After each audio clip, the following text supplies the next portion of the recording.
Hey, but It's listen, crazy. man. I know I was late to the call. I just want to kind of like give you guys just jump in with like just a little a re-intro. I'm super sorry for being late to the call. I had a mad morning.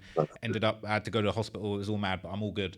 But I feel like I'm just Big up. gassed to be on the phone with you guys, man. We got Bouncer and Tankz in a building together with Trap Law Ross. This is like a monumental moment for the UK scene, man. I feel like a lot of people weren't trying to see this link up. A lot of people are going to be upset by this link up. So I'm just really gassed. I don't want to derail the topics, but like I really want to tap in with you guys and just hear a little bit about how you guys are feeling, because I feel like you two, you took over the whole U scene. You guys conquered the UK scene in a good 6 months, and I feel like a lot of people are wishing they were in you guys' position, because I've been doing this for a minute, but I feel like you guys just smashed it, just leapfrogging over a lot of people. So like I really want to just chat to both of you just about like how you guys are feeling, actually, just about how the scene is going, how you guys are being treated in the scene. I know everybody's got a lot of people mad with your videos and your updates. So yeah, man, do you guys want to just let me know like how you guys are feeling, and how it's been having this transformation to becoming top media figures out here? Yeah, of course. Well, Bouncy, you want to go Thanks. first? Or should I You go wanna go first? first? Yeah, go first. I'll go first. It's all right, man. It's all right. Like, I didn't expect to get to this point as quickly as I did, Obviously, it was just me trying something different, trying to pave a new lane because I saw a gap. And credit to Bouncer as well, because Bouncer getting involved in it as well and not afraid to, give credit where credit's due as well. Like, Bouncer's come in, taking it to another level as well. Like, it feels unstoppable right now, to be honest, and everything's just going to plan. And just keep going. I'm just ready to just keep going, moving forward. Like, things are going to plan. The plan's being executed. That's it. For real, man. Yeah, man. Listen, like I said, Tankz is the GOAT, you get me? And Tankz is the reason why I'm even here. But I feel like the scene, like I said, I think you need people that's not a part of the industry to talk on subjects, because then there's always loads of, like, if you look at the industry now, it's like it's either one side or the other. Do you know what I mean? And the way how I see it is, listen, you understand, I've been embarrassed for many years. So now I've come out like, okay, cool. You can't embarrass me no more. And I'm going to break down things, and I'm going to just keep on going and going and going. And I don't care. Do you know what I mean? I don't care. So, but obviously I look at numbers and I'm looking at that and I'm seeing things grow and whatnot.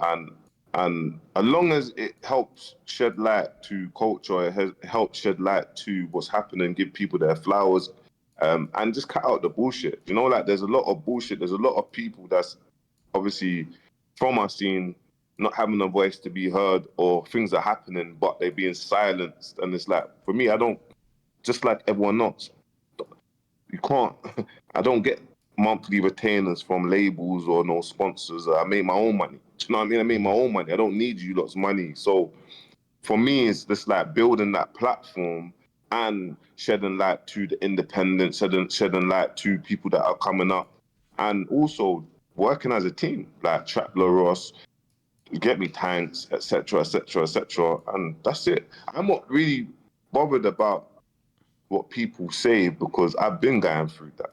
So yeah, man. But I'm grateful for the supporters. The supporters are they're the people that they're the legends, bro. It's the supporters. Hey, That's so the let me reason ask you why this, we're here. Bounce. Let me ask you this, man. Were you surprised at just how much hate that you ended up getting once you got to a position of power? Like, did you feel like it surprised you, how much backlash and negativity, and people are calling, look, I'm used to this, right? So I know how it goes. I feel like, Tankz, maybe you're getting used to it too, but it's like, were you surprised maybe how much kind of saltiness there was in the scene for you once you started getting motion? Because not everyone's going to be happy for you, I wasn't surprised, because I come from the streets. I've done 10 years in prison. So imagine someone that's come from gang culture, come from the streets, that's made a transition, that is now online saying, yo, my people, or bantering, or remember, I made a new version of myself. That old version, no one knows. So people actually think I'm a nerd, or they see me playing with Little Man. So I made that transition and printed that into people's head, and knows that, oh yeah, that's Bouncer. Yeah, Bouncer's an idiot.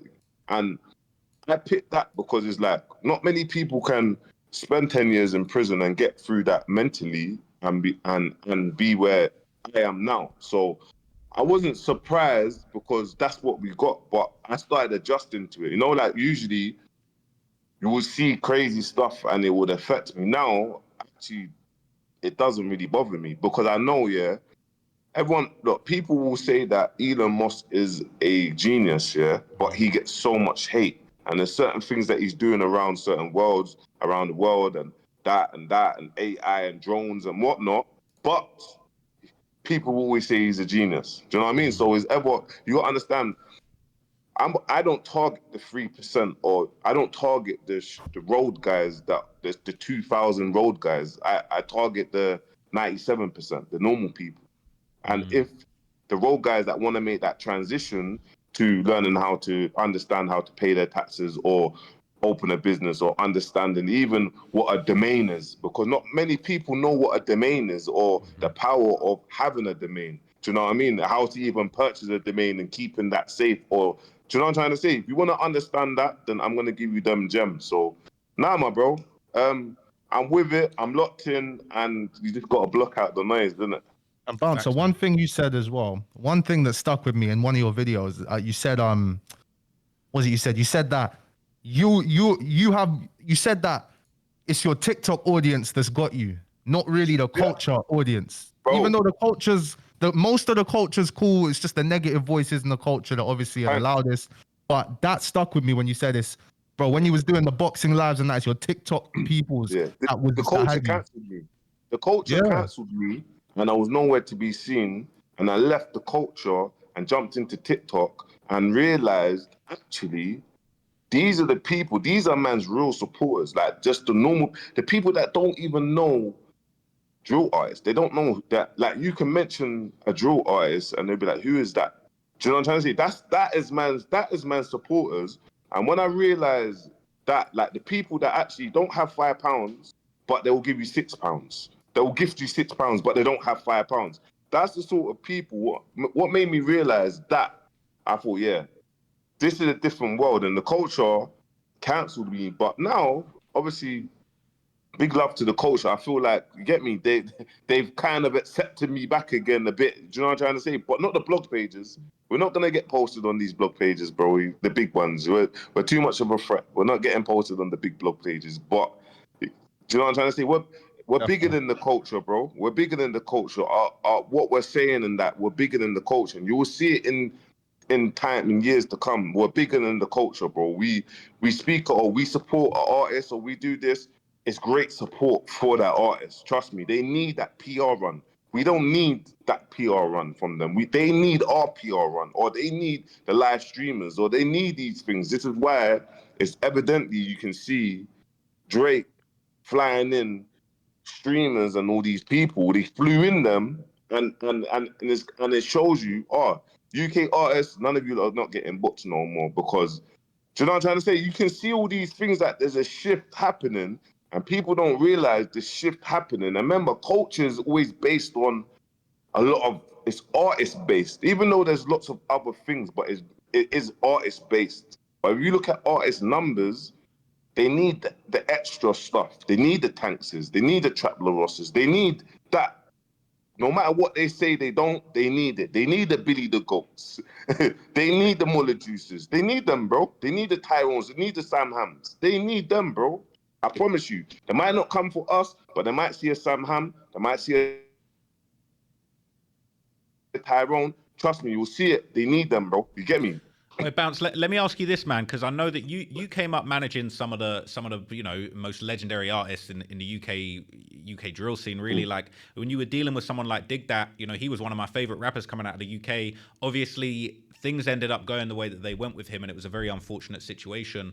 But like, what's it like for you to kind of end up like on the other side of things, because now you're the talent, right? Like now, Tankz as well, like you guys have actually come through. People want to hear what you have to say. There was a minute where you was trying to push, your artist, whether it's a Dig Dat or whatever, like that message, or even a Little Man, you're trying to push someone else's message. How does it feel for you to now be on the other side where it's actually people are coming to you specifically for your takes? They want to hear what Bounce has to say. You know what? That one was fun. See, the beginning of the year, the year, I said, you know what? I'm focusing on my personal brand. I actually saw what Tankz was doing, and last year was a hard year for me. It was just hard. A lot of things happened health wise, and I thought, you know what? I'm gonna focus on myself. And the reason why you may have seen Little Man or the Dig Dats or whoever at their highest heights, because I gave them 110%, and I was that guy behind the scenes doing what I needed to do. So the stuff that you may see now, don't be surprised, because I know what it takes. I know what it takes. Tankz knows what it takes. I know what it takes. I will sit here and I'll post 3 long form bits of content for 3 years straight, like 3 years straight, and put the nitty gritty in and put the hours in. But I want to show you, look, this is the process of doing it. Do you know what I'm trying to say? So, people coming to me, I'm humble. I will never change as a person. I will always support the less fortunate, and that's is what we need more of in our scene. So, yeah, man. Obviously, look, every day I get messaged a proposal, and every day there's someone that's always trying to sway me off my vision, and every day I just turn it down. Don't care about the money. I'm just focusing on building up my personal brand, and in 2-3 years it's gonna make sense. Right now, it's building the foundation, but in 2-3 years we're gonna look at it and it's gonna make sense for all of us. Do you know what I mean? So yeah, Good man. stuff, And I'm man. Say this. grateful. I'm I'll say this grateful. as well, Bouncer. Like when I met you at that industry party where you didn't know who man was as well, like you were the exact same then. You treated me the exact same then how you treated me now. So what you Yeah, said bro. there is completely factual, and I will vouch that. Like Thank you, you bro. treat everyone equally, bro. That's facts. That's it, man. Because you know, we forget where we come from sometimes, innit? Sometimes the biggest I've seen a lot of my friends get crazy big, you get me? They get big, and I'm not talking about Crypto and Conan. I'm just saying I'm seeing a lot of my friends blow up in spaces, and then all of a sudden, bro, energies change. You're just like, it's just disappointing, man. Hey, Tanks, let me ask you a similar question, because I feel like us three together is a really interesting combo, right? Because you got Bounce that came through more on the management side of things, more on the business entrepreneurial side of things. Obviously, you, Tanks, you've had a mad interest in come up, right? You know what I'm saying? You were involved in certain things that maybe you shouldn't have been involved in, and then you kind of parlayed that into a rap career. You had a crazy rap career that I think a lot of people don't even realize how successful you was as a rapper. And then you ended up making this transition into content, like similar to how I'm asking Bouncer, like how it feels for everyone to be asking him for his opinions now. Like, how did it feel for you to come from maybe doing some things that you wasn't trying to do, then to doing the music, and then to doing this? Because I feel like something that's really impressed me about you, Tanks, is that you seem like you have a really strong sense of right and wrong. And you definitely surprise me when you talk about kind of like how you look back on certain things you did maybe that you're not proud of, and how you're making a change and you're doing things very honest and legit now. I want to ask the same question to you, man. What's that transition like? Because you've almost become a whole new person in the last few years. Yeah, I have become a whole new person, bro. I have become a whole new person. I've changed a lot, bro, and it's been over nearly 2 years now.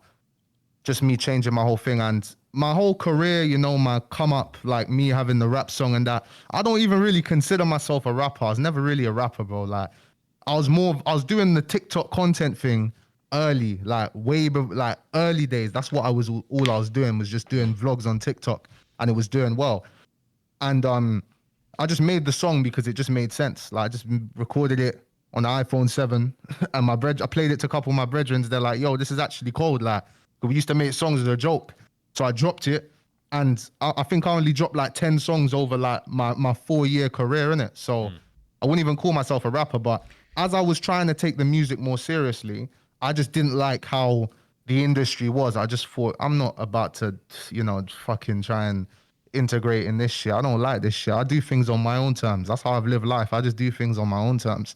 So yeah, literally But after I feel like, bro, literally, like I feel like literally, man came back. No, you but always literally, like you it always was downplay your literally when success man as a rapper, came. though. Now you go on, huh? What do you I was say? just gonna say, bro. I feel like you always downplay your success as a rapper, bro. Like you was a popping rapper. You doing over 100 million streams, bro. So I feel like Bro, I gotta give you not your many flowers as a rapper, artists, innit? not many artists, bro. Not too many artists has 100 million streams. I'm sorry, bro. Not many artists have that. You were popping, bro. If we go through 1,000 artists, bro, I don't even think 1% has 100 million streams. I'll be honest with you, bro. So you can't downplay that. And that is the facts of it. That's the facts of the matter, bro. You can't downplay that. It's like, I don't even really care though. Like, because I never really wanted to be a rapper. Yeah. You know what I mean? It was just a side Nah, I thing hear that you. just took I off. hear you. Because people even still message man saying, please make music again. It's like, I don't think I will, because I don't enjoy doing that, innit? But how mad is that, right? Like, how many rappers out here with their egos would be too gassed? You got rappers out here that are gassed over 2 million streams and they feel like they're the bee's knees. The fact that you're out here doing 100 million streams and you're downplaying it like, bro, that ain't even nothing. That ain't even what I'm trying to portray. I feel like that, like stuff like that is why you're such a special, unique character in this scene, because it's like there's certain things that would define people's whole lives, but you're trying to rebirth yourself. You're trying to do 100 million YouTube views on your new channel and all of that kind of stuff. So I want to just give you your flowers on that one, and also just like, I don't know, I'm trying to pry into like how are you such a humble dude about that? Because 100 mil streams, that ain't a reason to be humble, but you're humble about it. Because I've never really even cared about the flashy stuff, the flexing, the status. I've never given a fuck about that. How many releases quickly? How many releases? I think I've done like 10 releases total. That's crazy. Or something like that. And they were all just, and all the songs, like whenever I recorded them, it was just like, yeah, I've written some bars, go studio. I hated shooting videos, Bouncer, bro. I hate shooting music videos. I hate hearing the song 50 fucking times, bro. I don't like it. Bro, you made, and Traplo Ross's facts. Like, I've worked with artists, that's caught traction. And then when it's time for them to jump on a freestyle on a radio platform, they're saying, "Oh, it doesn't make sense. Like, it don't make sense." And you're just looking at them like, "What? It don't make sense. You've got a couple million streams, bro. We need to make you an artist." Do you know what I mean? But in their head, they're like, "Yo, man's gone. You saying that you dropped 10 songs and got 100 million streams, bro? That is not no." It's like, this is why I always give Russ his flowers, because he's a cheat code. No matter what, there's always that one thing that Ross might drop, that was that all of a sudden goes crazy viral. Do you know what I mean? He's just every time, bro. Every time. Do you know what I mean, bro? So yeah, man. Big up. Bro. But yeah, the whole journey though, I'm still changing as a person. I'm still trying to cut out old habits, but yeah, I'm just at peace now, bro. I'm just chilled, bro.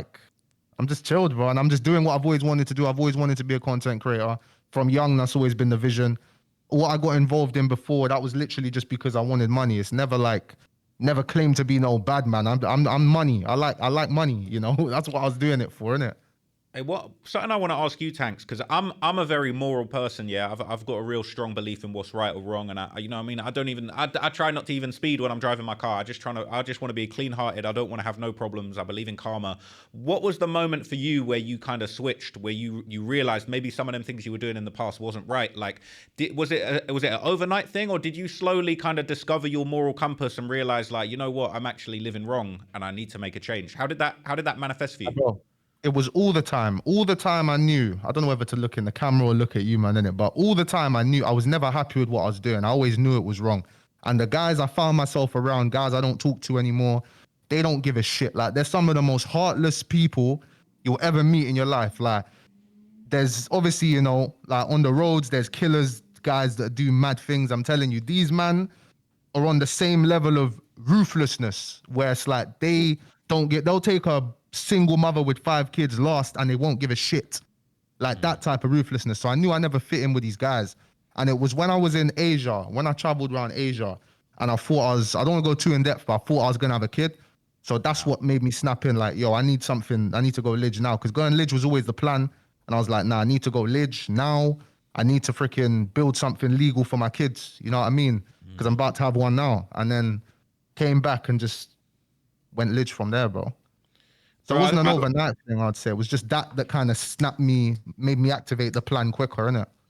I rate that, man. I feel like you're such a good role model for some of these young guys coming up now, and I feel like the same for you, Bouncer. You've been through situations, you know what I'm saying? I know that you come from a difficult environment, dealing with incarceration and different things that you've dealt with, and I feel like both of you are really good role models. Like, Bounce, what was a moment for you where you realized, like, yo, legit is the way, I can't be doing any nonsense, that shit catches up with you? Like, was there a moment in your life where you felt like, yo, I'm on a new path now? Great question. I want to know this. When I got sentenced to 11 years in prison. That'll do it. No, it was the last, I think the last thing was that it was just like, yeah, it's not working. It's time to fix up, time to change my life around, break my mum's heart. My mum's a single mum, single one mum, just one child. So I was just like, yeah, man, if I can put a lot of energy into road stuff, I'm sure I can put energy into legit and just build. So I think the turning point was like just getting that big sentence and just, when you listen, no one's ever experienced, but you get, it's like it's 2000 and whatever, 2025, and it's like, yeah, in 2031, I'm gonna walk out the gates. That mentally is crazy. Just mentally waking up in the morning, doing the exact same thing every single day, and imagine just not getting told to eat, piss, shit. Do you know what I'm trying to say? Getting told what to do. And I thought, yeah, I'm never ever gonna come back to this place ever again. I'm done. I'm done with it. So yeah, the turning point was just coming out. I think what changed my life was working in Timpson's. I always say it, working in Timpson's. That's what you say a lot, Timpson's. Yeah, bro. And just learning how to earn an honest living.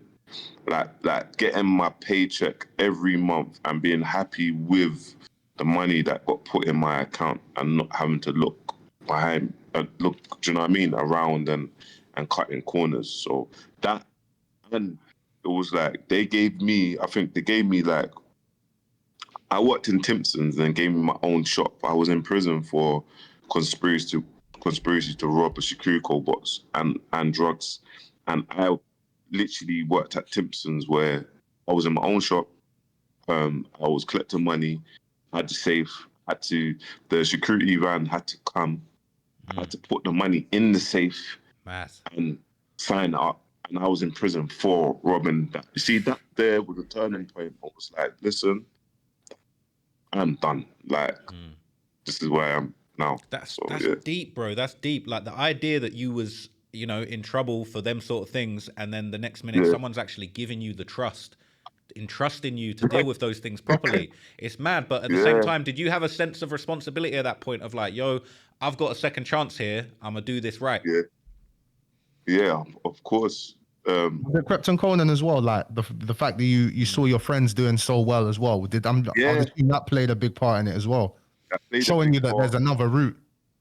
100% seeing my friends doing well online, and that played, and like going when I was in open jail, I used to go see that they was go on festivals and go up to Blackpool and Bristol, and do you know what I mean? My 5 days, so it played a big part. All these areas played a big part because back in the day, we didn't have social media. We just had youth clubs and it was just on the streets. That's just how it was, and like I'm 36, so when you was like my age, it was a lot of like no social media, youth clubs on the streets.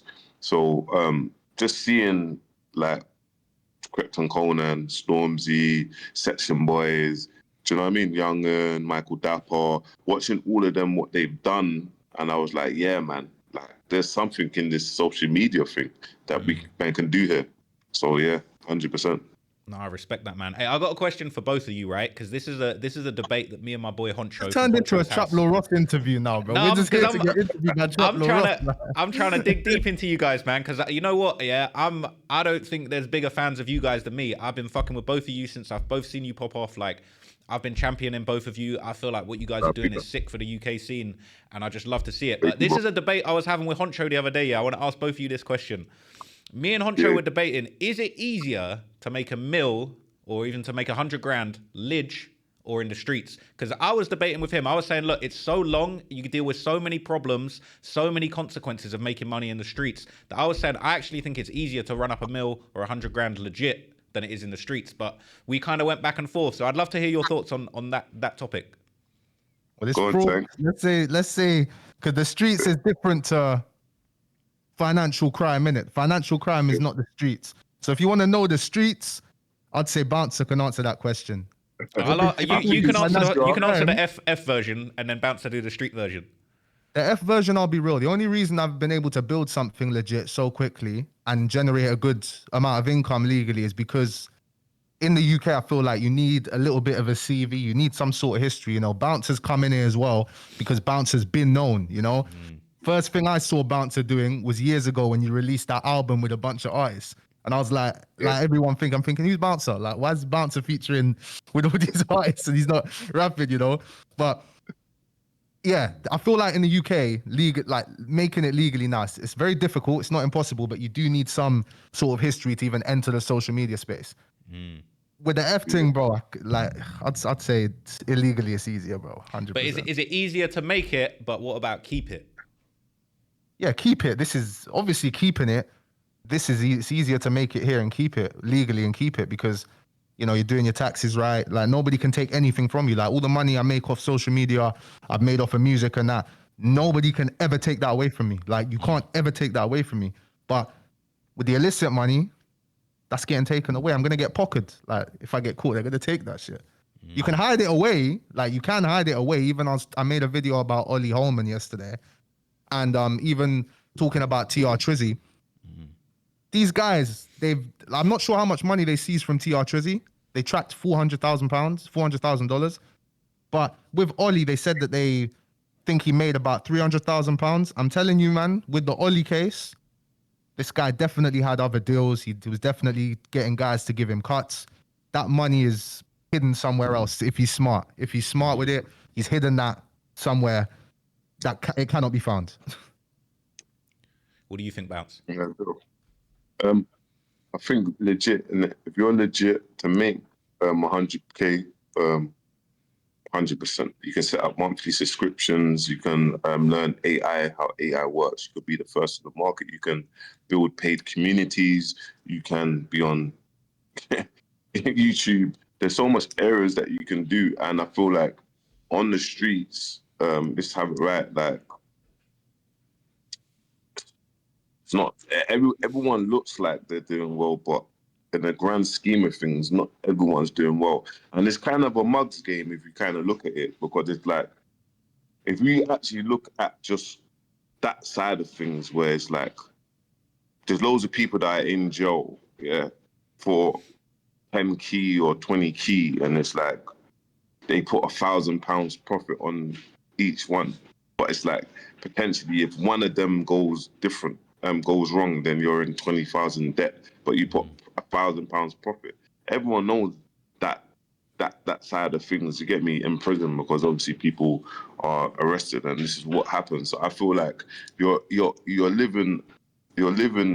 doing things, but anything can go wrong. Do you know what I mean? We look at this day and age, I don't think anyone can get away with anything these days. It's just, you just can't. Like, if they catch wind on who you are or whatnot, technology is too powerful. So I feel like you can make legit money and you can make it faster, literally focusing on one offer, building up your skill to that and adding value and showing real case studies and showing real outlet, showing how to scale. Do you know what I mean? Do you know what I mean? All you need is 100 businesses paying you $1,000 a month with that skill set. And the world's changing. Do you know what I mean? The world has changed, bro. Man's got AI that picks up calls, rings people, books in appointments, rents things, and it's literally the reason why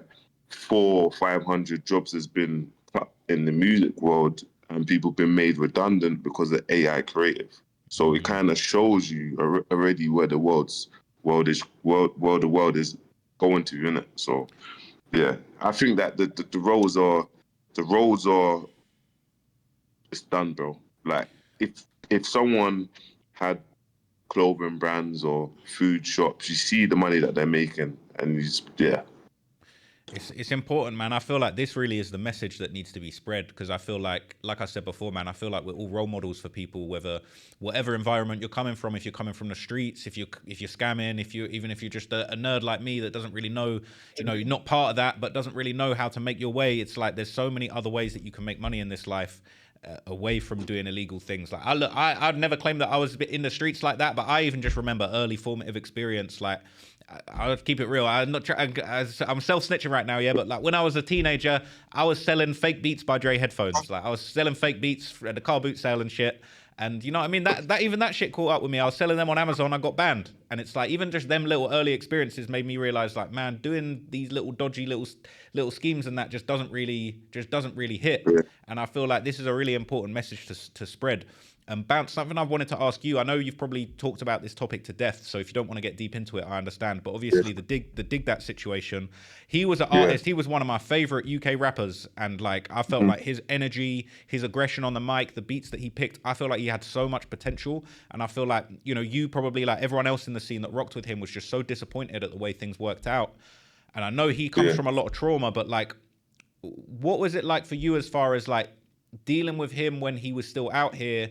And obviously, you probably tried to be a positive influence on him to not do certain things, but that only goes so far. So, like, did you feel like it was just you just couldn't get through, or the situations he was dealing with was just too real?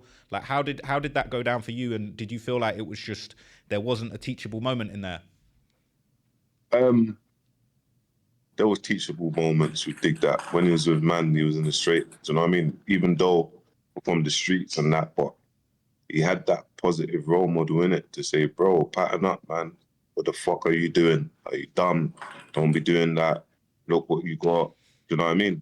Obviously, if you ain't got them sort of people around you, then obviously you can be influenced, and then you can end up like the way how you are. Like this is what I was kind of discussing about top 5, and that's like, if we're gonna wear our jewelry or we're gonna do anything or whatever, just make sure that we're kind of governed, or we're mindful of how we don't need to be in certain environments or whatnot. So obviously it's sad, isn't it? Like, it's generally sad, obviously, what's happened, and like I said, money is the root of all evil. So and it's very important to have the right people. When you have poison in your ears, it makes a castle come crashing down. You get me? And that's just what it is. But listen, with Diggs is mad, isn't it? Because it's like, when you've been in prison for a long time and come out and get that fame, obviously you're dealing with other demons and transitions and trying yourself as a person. You know what I'm trying to say? So it's sad, though. It's generally sad. You know what I'm trying to say? Bounce, can I ask you about sorry to cut, I didn't mean to cut, but Yeah. Can I ask you about Little Man as well? Recently, recently you made video about him, obviously whatever he's getting up to now.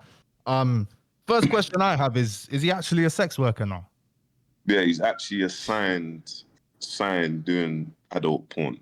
Like, I'm telling you this. I'm not lying. Right. Yeah, I know you're not lying. I'll take your word for it. And it's sad. That is sad, yeah, because this is someone, and this is both areas, because it's like, look what you're doing. Look at the world. You've done this for money, and you are the biggest star if we just had the right people that was around you. Like, now you're going to see, you've degraded yourself just to get paid.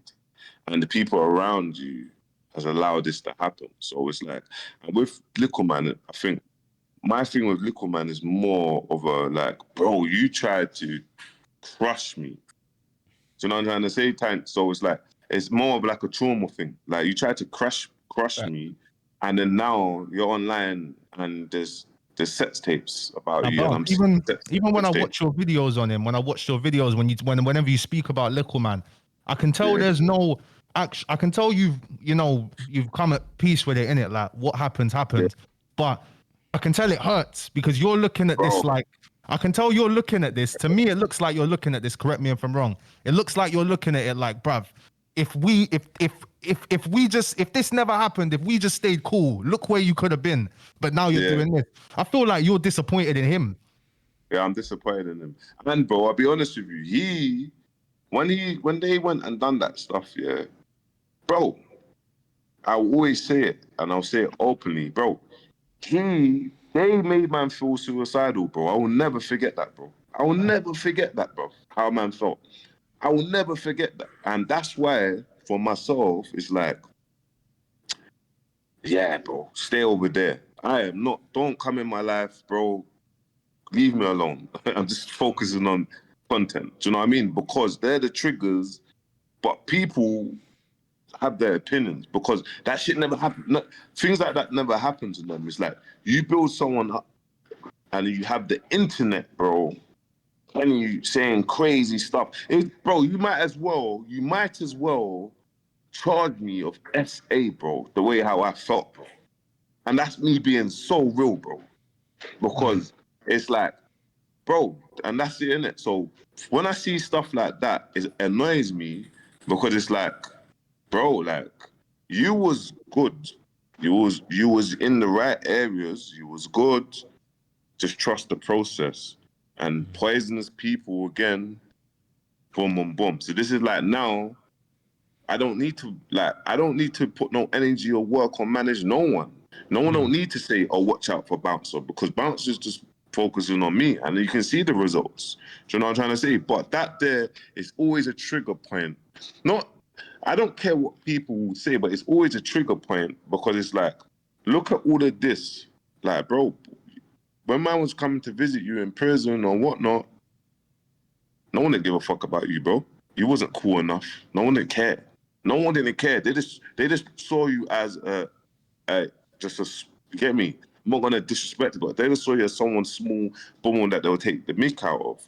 So it's like now seeing you online doing flipping that, it's like, bro, like as an honorable person, as a man, it's like man didn't complete my job. Do you know what I'm trying to say, Tankz? I didn't complete my job because of poisonous people, and it was sad. So that's it. And as well, you said as well, it's deep. Like, I'm sorry you ended up feeling that way, feeling suicidal about it, bro. And looking back at it as well, like looking back at the way things were being pushed, you know, you said in one of your videos, I remember that it was you'll never forgive Amazon for painting that narrative, bro. because all the internet is about, it's just about how things look. And it seems like everybody was just intent on trying to destroy you at that period of time. Bro. When hearing and no one was interested in hearing your side of the story, but now that you've got your platform and you're able to put out your side of the story, people can see that it was a false narrative being pushed, a completely false narrative being pushed. And Amazon Plus 44 podcast, who are they? They're industry. And this is why I have so much vim on all these other people, because this is the stuff that they do. They thought it was jokes. They're the industry, bro. And all the people, the little blog pages and that. And this is why now they're like, ooh, Bouncer speaking, I don't care. Because in my head, it was like, right, like that wasn't needed to be done in that way. I understand it wasn't needed to be done in the way how they done it. Do you know what I'm trying to say? And like I said, that's what I said. That was, I might as well got charged for SA, bro. But that's how it felt, the way the impacts, bro. I'm building a boxing platform. By the way, it's coming back here, but I'm building a boxing platform. I've got people online saying, bro, where's the illegal stream? Let's do this for Little Man. And it's like, what? Oh my God, bro. Can't you see? If you go look at all the stuff that I've done for Little Man, you just evidently see it. But it just made me realize, that you just got to keep on doing what you're doing, because at the end of the day, no one don't care. The world is a heartless place. No one don't care. Everyone has an opinion. But at the end of the day, bro, you just have to keep on doing it, bro. You just got to keep on going. To be fair as well, not even to be fair, but as well, like Bouncer, you've done a lot. Like people are not gonna like you because you're successful, bro. That's just naturally how people are gonna feel anyway. So yeah, but that hate train was ridiculous back then. But talking about the industry as well, it was ridiculous. I remember it, bro. It was actually crazy. But looking back, honestly, even more credit to you. Shows how strong you are for you to come out, get past that, and be taken over now, bro. But talking about the industry, what are we saying about Shawnee, guys? Oh man. No, Sean. Look, let me tell you about Shawnee. she is a lovely person. She's a lovely person. And I made a video because in my head it was just like I can't just have people just making videos just because I said something about Central C. I'm a supporter of Central C. I'm a supporter of him. There was just areas that was like, bro, like, and it was more on his entourage.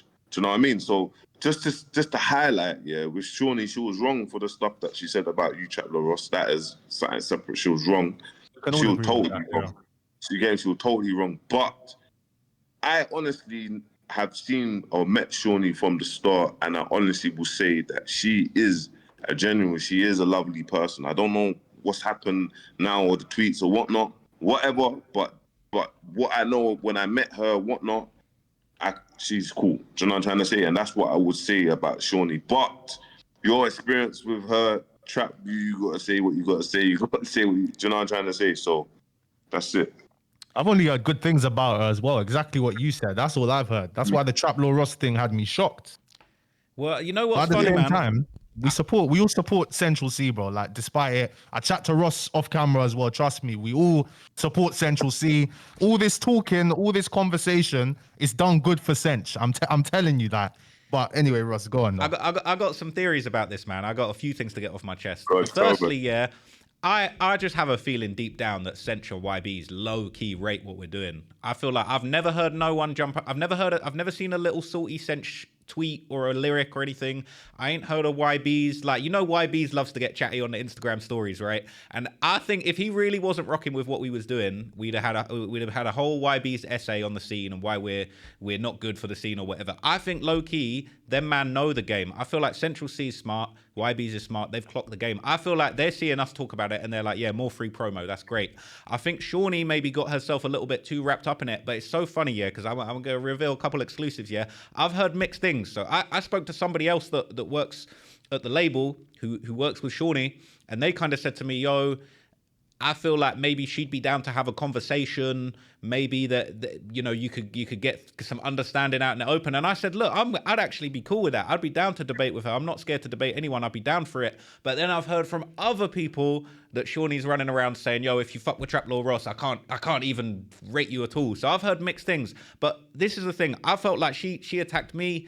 I attacked her back. We had a little back and forth. It's all content at the end of the day. And obviously, I guess she was upset by that. But I still feel like I don't have hate for anybody. I would sit down and have a conversation with her. I would have a debate with her, a live stream with her, and clear the air and listen to what her gripes are. You know, I've heard mixed things. Some people have said to me, yeah, that's something she'd want to do. Other people have said, nah, she's pissed about what happened. But I still believe deep down, at the end of the day, yeah, if you really listen to what I've said, I'm a Centr fan. I think Centr is one of the hardest rappers to ever come out of the UK. Yeah, his persona was based on things that he wasn't necessarily doing. That doesn't take away from the music. People want to say I'm a hater for that, but at the end of the day, I feel like on the Centr side of things, I feel like he's a smart guy, and I reckon he probably sees all the promo going on and just laughs at it. Because how are you going to be pissed off? You're up, you know, 20, 30 mil off of the music game. Everyone's chatting about you day in, day out. It's all just promo at the end of the day. So I deep down think that if I ran into Centr, it might not be beef, but who knows? What do you reckon, Babs?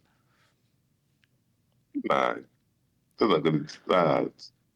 I don't know, man. To be honest, with Centr, I don't know. For me, I think you kind of whatever the documentary breakdown that you've done, bro. Like it comes with it, innit? As you get bigger and bigger and bigger and bigger, this is what it comes with. So I don't think it's anything personal. I don't think Central took it mad personal. I think White Beasts took it mad personal. They're just chasing it. They're in the winner's seat. They're progressing. They're doing amazing. They're moving the needle for our scene. And that's it. Like I said, Tyrell Keys' man's bro. Do you know what I mean? Whatever's going on, Tyrell Keys' man's bro. But at the flip side, I will always flip him, congratulate Central C. Do you know what I'm trying to say? So it's like, my thing is like, if you're a public, like, so you're a role model, yeah?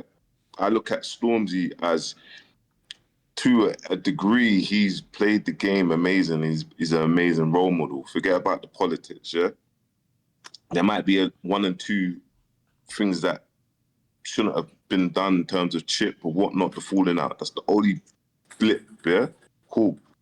You wouldn't see Stormzy have a headline show in anywhere and Stormzy's entourage doing that. So that was my only thing. It's like, my brother, look, you wouldn't see that with no one massive. You wouldn't see that with DBE. You wouldn't see that with Dave. So that's when I spoke. Like, is man a pop star, rock star, or is man a gang member? Because it's like, this thing is kind of not a joke. You get me? It's not a joke. It's all funny jokes aside until you go to the block again, and next minute someone from Moss Side starts licking off their machine, and then like, oh shit, because they might have took offense. So I'm just saying, look, come on, guys, wake up. You're in a different world. Progress. Shawnee, like I said, Shawnee's a lovely person. Innit? I just didn't. For me, I knew that tweet was aimed at me, and it was like, bro, I'm good. Like, I could sit here and just make videos. I'm okay. I've never depended on industry capital. I've never had a monthly retainer. I've never depended on industry capital. I'm self-made. Do you know what I mean? So, what do you? What about you, Tankz? What's you? Well, someone in the chat, I was just looking while you guys are talking. Like, somebody said Sench just dissed you in an unreleased, and I heard it. Is where Sench says he doesn't really diss me. It could be targeted at all of us, but he just says those man who talk on the Live Yours gang would love to be in it, something like that. I don't think that's a diss at us, man, or me, I don't know. If it is, it is. But that's Sench's collective, innit? So he says Live Yours in that. He's clothing brand. No, I think that's his label name. Like, that's like his whole. Yeah, it's got it on his chain and that. And I just saw that, but I mean, if it is a diss, like, this has just been, there's no hatred, See, I heard, yeah.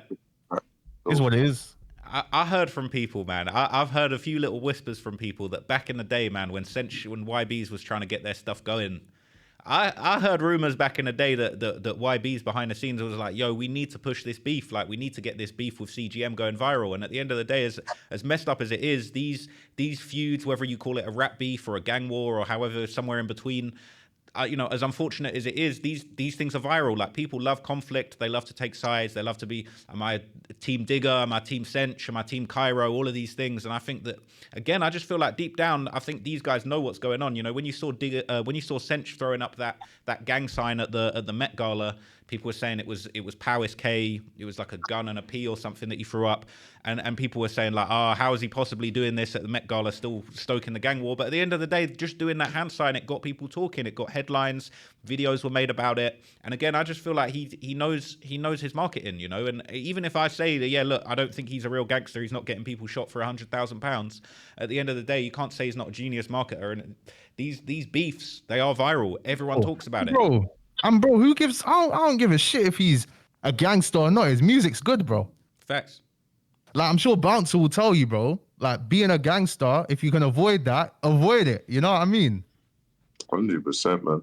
Bro, he's moved the needle for the scene. He's the only artist that has done the crossover in America properly. No other artist to the level of Central C. Like, their pop, their bump, and that's great for UK culture. That's it. At the end of the day, do you know what I mean? He's done things well. I don't care about who's on this thing. I listen to music, just like what Tankz said. I listen to someone's music. If they're rapping in that persona, I don't care about it. I don't go to see if that person's actually certified and he's on this thing or not. I just listen. If it's a good song, it's a good song, innit? Do you know what I mean? Well, you know what it is like? Even my old sorry to cut, fam. Like, we're right. Like, obviously, what's it called? Even me before, when I was considered an artist, like, when people would meet me, they're surprised when they talk to me. They're thinking, I thought you were gonna be a dickhead scammer and that. Like, nah, bro, man's not no gangster. Like, man just got money. Like, man's not like, So the way Sench portrays himself in his music to a lot of people, it's like, oh, this guy's a gangster, when he's just talking about his experiences, and we're just talking about the music. That's what we're talking about. We're talking about the promo for the music. When he put up the Powis K, like, when he did that, it's like, we're just talking about it, innit? You know what I mean? It's a weird time, because it's like where drill music and gangster rap has gotten to, it's almost like that is the marketing nowadays. Like, there was a period when it was like people would drop an album and the diss songs about the ops, that was the marketing, that was the post, that's what's getting on Made You Think or all these other pages. Like the disses and the beef and the, you know, these little moments, like that's what gets people talking. And I'm sure Sench probably spent a lot of money on promo, but he's probably got millions of pounds worth of free promo by playing the part and knowing the right things to do to get everybody talking. And we're sat here talking about him now. Facts, Also, bro. what I will say as well, big shout out to Real Talk, the Real Talk True Stories podcast. Yeah, obviously one of the hosts. Big shout out to Abs, but one of the hosts is from Shepherd's Bush, and he kind of did break down a good point. You get me? He said, "Bro, when I was younger, did man see Sench?" In the ends, yes, man did see Sench. You get me? He was around it. He was a part of it. He was around it. What did he actually do active thingies? He maybe not, but can he pay right now a fee to get work done? He's got the paper to.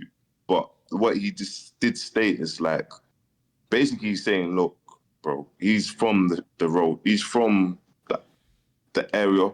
You get me? And just not pretend that he's not. He's doing what he's doing as well. Do you know what I mean? He's just basically defending Central C. So, and I kind of took it in, but it's not even for me. Like I said, I don't really care about. I honestly don't care about that side of things. Maybe because I was brought up in that world, but I don't care. If I like music, good music, I just like the good music. I think this person's cold. And when you're online as well. I think that Uncle Murder was the baddest man in music back then. I didn't, but we knew that he was a gangster, greasy rapper. Do you know what I mean? Do you know what I'm trying to say? So that's how I look at it. When you're online as well, you're open to criticism. Like, especially being media, bro. Like, what I've seen is when you're media and you're covering topics, bro. when it's on you, when people are talking about you, it's a different type of spotlight. Like the conversations go on a lot longer. People keep on talking about you even more. But when you're on the internet, when you're an artist, when you put yourself out there, you open yourself up to these conversations, you know. And as Traplaw Ross said, conversations is what keeps people talking. Because without this whole thing going on, what would the UK really have been talking about with Sench? Just like, oh, he's done this in America, he's done that. We've kind of kept his name in conversations in the UK. Not that he's never in the conversations. Obviously, he's doing his thing. He's huge, biggest UK rapper right now. Facts. But we're just keeping the conversation around his name in the UK going. And whether it's positive or negative, Bounce has said before, like you got to use the negativity to push yourself forward. You know what I mean? 100%. Yeah, it's facts, man. 100%. But hey, listen, man, 100%. I was late to the call, so I don't know if I already missed out on some of these topics, but like, obviously, we've all been making videos about this top 5 situation, right? I've been waiting for updates. I don't know if you guys have given your opinions on this already. Obviously, this is something I've been chatting about endlessly, but look, the whole thing, there's a whole bunch of debate about who or what might have been involved and what ended up happening to top 5, but I think the big thing, especially for the UK, since we're UK content creators, was this whole thing of him saying there's no killers in the UK, not respecting the UK. Do you feel like in general, like this top 5 situation highlights how much like the UK doesn't, like the UK streets or whatever you want to call it, doesn't really get the respect of the Americans or the Canadians? Like, do you feel like this said a lot about our scene? Like, what were your thoughts on that? We don't get the respect, bro. We don't. They think that it's fish and chips and you know, tea and the bicky. But no, I did watch Joe Budden's podcast clips, and they actually said, "Yo, bro, UK, they will shank you up." So they're starting to learn, and you got to kind of look. This is cases that have been done now, isn't it? But last time Drake had a wireless at the hotel, there was an open shooting. Do you know what I mean? People went to prison for it. It's happened. But what I'm trying to explain is, I think they don't look at UK like that. I think with top 5, with him, he is a great marketer. And the co-signs that he's got around him, he's amazing. He's a great actor. He knows how to act on camera. For me, what I found crazy, bro, was you wasn't aware of your surroundings. That is crazy to me. Like, I'm sorry. So I don't need to go fully into detail, but online, you're trolling certain people, and the people that you're trolling actually, basically, you might as well say they flipping come to the UK twice, 3, 4 times a year. Do you know what I'm trying to say? Your first time you're in the UK and you're maneuvering, you're outside flipping, you're outside, bro.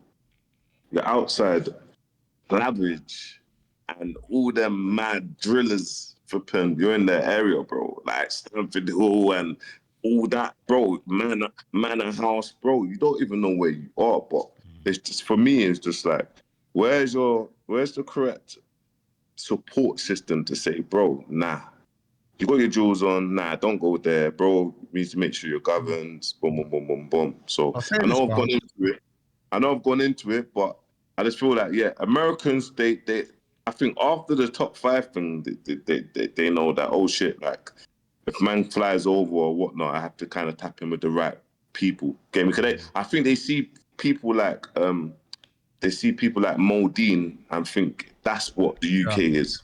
I think they see Mo Dean running down Ashton Hall and they say that is UK. That's UK culture.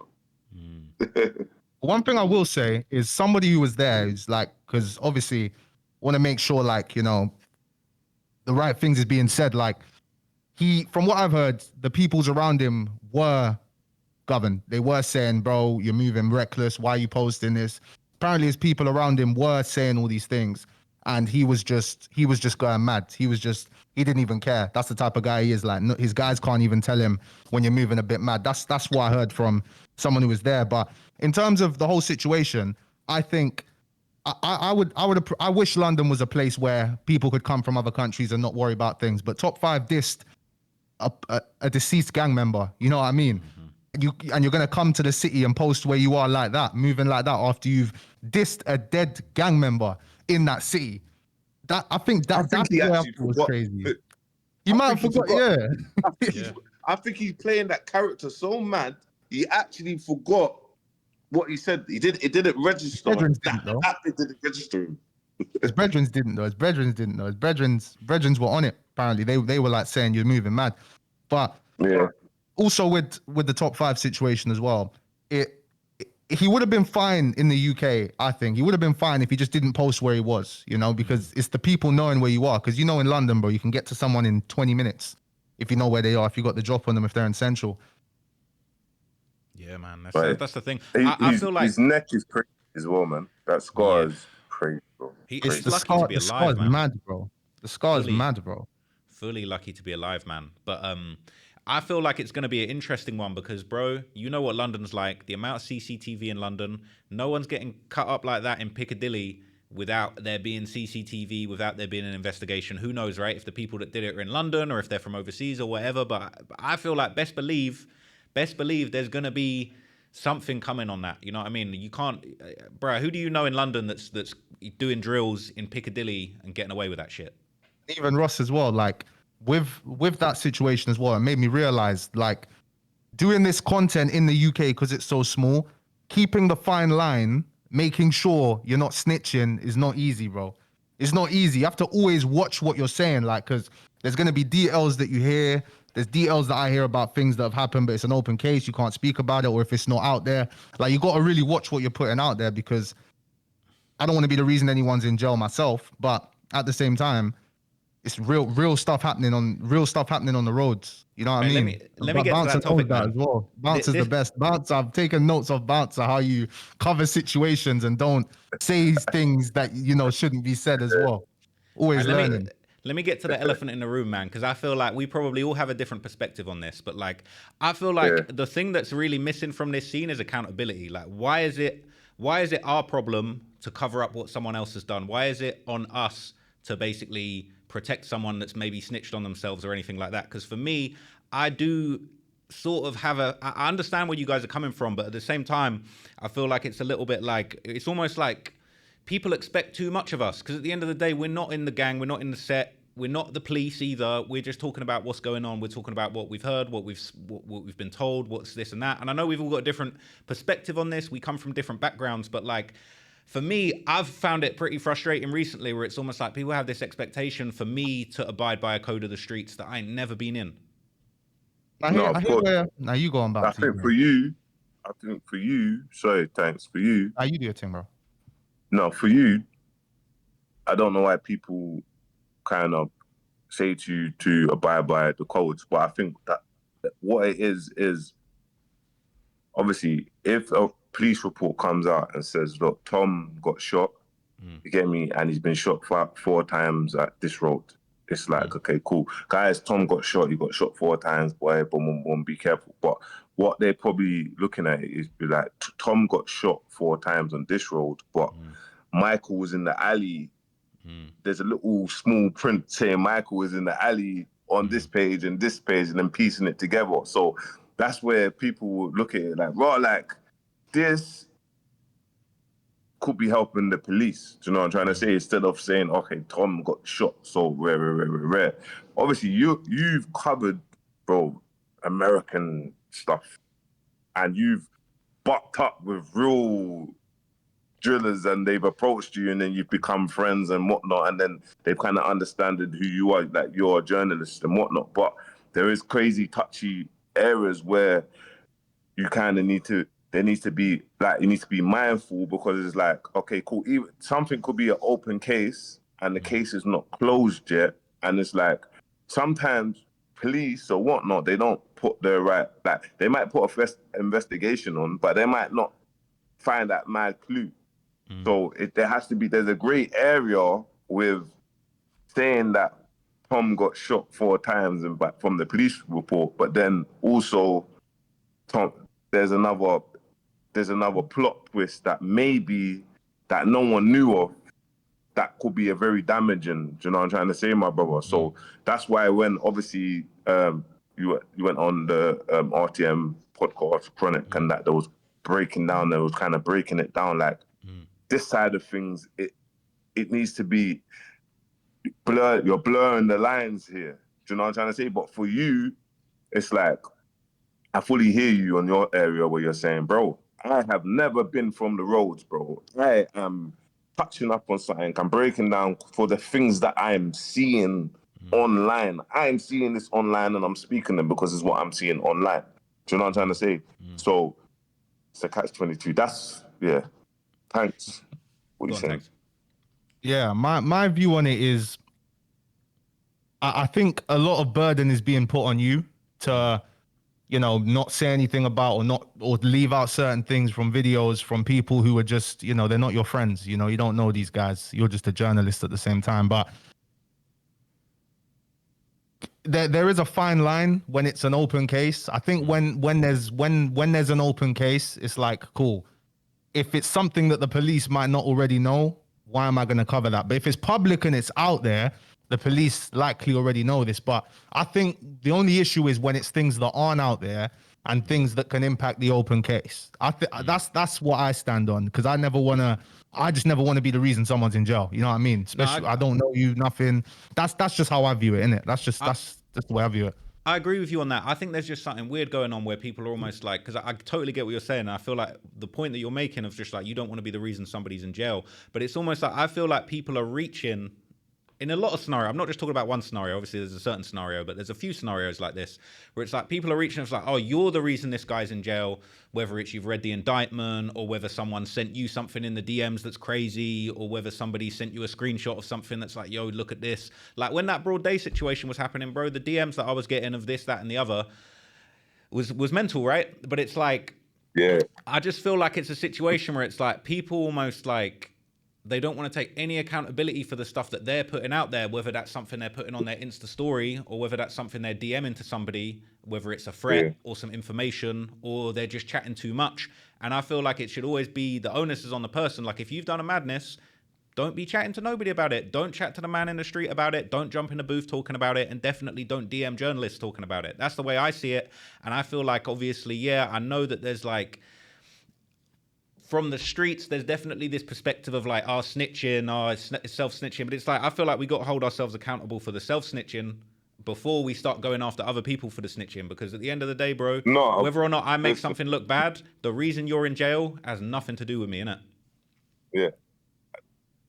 Listen, when you're saying that side of things, you can see online what's actually happened. But look, just to highlight, areas like we mentioned, broad day. Look, the broad day stuff, even with Huncho House, yeah, it was like, bro, you're mentioning things here, bro, that is like that could have happened, could and could not have happened, but you're mentioning people whose dad, you're mentioning crazy stuff, bro, that's coming on that potentially police don't know about this, bro. Do you know what I mean? But these people are coming to you for you to report on it. Now police know about it. So there's a thin line, bro, where it's like whatever's going on with Broadway and that's going on over there, bro. We don't necessarily listen, don't talk on it like that because you actually don't know what's going on. But when it's like a case, like I'm just saying naturally, when it's a case where I don't know, flipping what we're talking about, like TR Trizzy, bro, we've had a whole flipping, everyone's got the 55-page printout. I wasn't even gonna make a vid on that either until I saw your vid. I was like, fuck it. I wasn't But even why gonna cover not? that. That's the thing, bro. That's the thing. I feel like you're Everyone's got feeling like I wasn't gonna make a 55-page vid on that, printout. but why not? Yeah, but everyone's got a 55-page printout and it's been sent around. So it's showing you this is what's happening. I'm just breaking it down like this don't look good. Do you know what I mean? So there's a thin line. It's just that side of things. I think when I'm watching a bits of Huncho House and stuff, he usually covers great content. I think that was the only one where maybe it was a bit close to home and seeing that and it's like, ooh, like, do you know what I mean? Like, just you're talking about stuff that police might not even know about, but people are reporting to you, and then like now police knows about it. Do you know what I'm trying to say? So that's the only stuff I will say. But I hear you. So look, we've seen KO. You get me? We've seen the KO case. We've seen it. You get me? We've seen the conviction. We've seen billions of like, okay, just they're using people's lyrics and that against them. Do you know what I mean? We've seen that side of things, but bro, like, yeah. The Billions one was mad. How they used like most of the trial was literally them quoting his lyrics and asking him to explain the lyrics. It's a weird one because I've heard from so many people it's like, oh, lyrics shouldn't be used in trial, and there's a big part of me that just feels like, why not? I don't think the lyrics should be the entire case.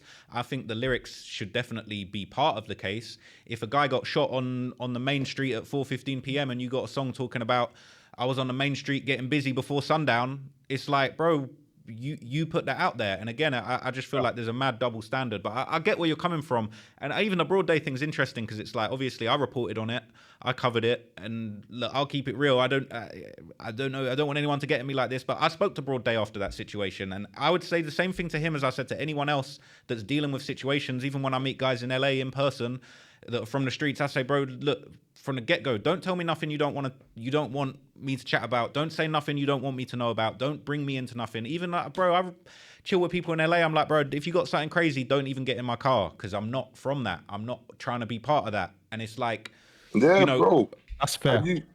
And chap, what you're doing, bro, you do what, do you know what I'm trying to say? That is not your world. So people can push whatever they're pushing. And like I said, no one's not gonna look at the, remember, people always want to flip and go out as a legend. Like they're gonna be remembered in 30 years time, bro. In 5 years time, bro. Man, them's not coming to visit you. Man, them's probably sleeping with your ex-girl. Do you know what I'm trying to say, bro? So it's just one of them ones. If people want to glorify what they're gonna glorify, let them glorify it, and then let them sit down and think, oh shit, what did I do there? That's the life that they chose, isn't it, my bro? But that's it, bro. I don't even think man even needs to let that even. You know what I'm trying to say? Like, man covers things, Tankz covers things, you could cover things. Everyone's got their own method and their style of the way how they cover things, innit? So, I think and as you as said, well, Bouncer, there's just a thin line. There's just a thin line that just don't cross that thin line, bro. And that's literally it. But obviously, guys, we've been going live for a minute. I think we'll go for another 10 more minutes. But I want to get the chat involved because let's go. There's 500 people here now. Is it 500? I can't even check. But there's 500 people here last time I checked. Chat, what questions you got for Bouncer and Traplo Ross? Because this is a big moment. We're live together here. Obviously, Traplo Ross, I know you wanted to link up with Bouncer, but obviously you guys were in the UK at different times because you man are abroad. You man living it up abroad. Bouncer, I like the vlogs. I like how you're showing people how you're living out there. It's about time people see how you're living out there. Ross, I'd want to see. Would you ever consider vlogging, Trap Law Ross? You ever I consider would. that? I would, you know what it's like for me, man. I got to try and keep my movements a little bit secretive because of all the different madness that's going on. But I definitely want to do more vlogging, or I want to do more getting out into the world. You know, people might have seen me last year. I did a couple of hood vlogs. I was in I was chilling with the Insane Crips from Long Beach. You know, I linked up with some other people and some other content where I went to certain hoods. So they're definitely gonna. I definitely want to do more of that. But at the same time, I feel like recently, like, you know, I'll keep it real. You guys really inspired me to go harder on my second channel with the daily uploads. I've still got big documentaries on the main channel coming that I'm spending even more time on. I got like a 3.5 hour documentary coming hopefully next week. But like, yeah, I'll be down to do vlogs. But I really rock with what you're doing, Bouncer, because I feel like you're in a really good stage where you're having your motion on your channel and you're experimenting. You could do some vlogs, you can do some reactions, you could do some interviews. Like, the world's your oyster. Same with you, Tankz. Like, you got the Click It podcast as well as the uploads that you're doing. I've seen vlogs that you've done in the past, your story time videos. I feel like it's just so good to see everyone experimenting. And who knows, like, there could be a whole other type of content that we haven't even thought of that could be the next thing that one of us could discover. So I feel like that's needed, man. I love seeing Bouncer's vlogs. Love seeing you take your cat to the vet. I got the same breed of cat as you, Bounce. So I was loving that. Yeah. The cat's there sleeping. Bless my. The cat came and interrupted the stream earlier. Yeah, man. No, it's just using your channel just to be the best version of yourself, innit? And I feel like it's good to do vlogging so people can see a different side to you, innit? Because usually you're always touching up on things, innit? So it's kind of that serious side, innit? So yeah. Are you man know J200? J200, who's that? J200, Bounce, you definitely know him. You man both definitely know him. J200, like the best prankster in the UK. Yeah, I know J200. Yeah, he just sent a chat in it, and because he donated, I've got to read this. He just said, "Who's got the bigger wood?" Yo, you're moving mad. What? Hey, that's a. You definitely went to an all-boys school, you know, because this is what these are little. You went to an all-boys school. That's a question for the Little Man stream. I'm not gonna lie though, yeah. You're talking about Little Man going into the adult entertainment industry. I'm not gonna lie, yeah. Adam22 took me and Honcho to a porn star party.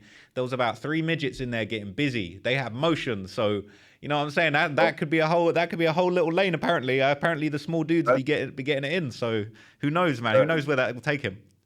Stuff from that is. Hey, dog. I didn't even know there was porn star parties. What? What? Bro, when you touch down in LA, man, listen, it's not my thing. Adam22 be plugging me into the craziest parties, man. But when you touch down LA, there's defo some madness to be attended, man. Both of you. God, listen, you tried to get us out like Diddy. You tried to get us going. Low key was looking like a Diddy party. I'm not gonna lie, there was madness going on. Now Bouncers in Dubai, man. Everything's halal out there, man. None of this Diddy stuff, man. Yeah, you get 30 years for that in Dubai, man. He was telling me about this porn star party as well, bro. You were saying they have fluff. I'm about to hear this though. You said that these porn star parties, yeah, they have something called a fluffer. Yeah, what do you think a fluffer is? Fluffy, like, I don't know. At a porn star party. What do you think a fluffer's job is?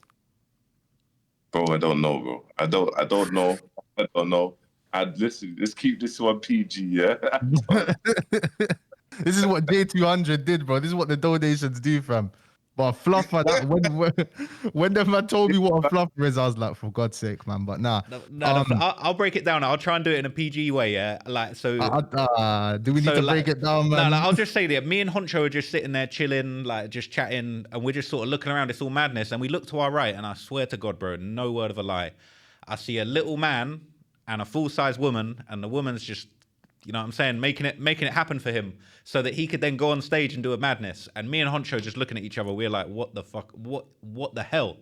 But that's what's going on out here with these parties, man. I ain't even gonna say anymore. Oh my God. I just got another donation from J200. He said, I meant between Ross and Adam22. Bruh, no comment, man. No comment, all right. I'm trying to get a seat. Look what he's done. Fam, it's all mad. But Yeah, let's see what else, because people are saying ask Bounce about Ambush. Do you want to summarize that again quickly, Bouncer? Because some people might miss that. Ross didn't hear it either.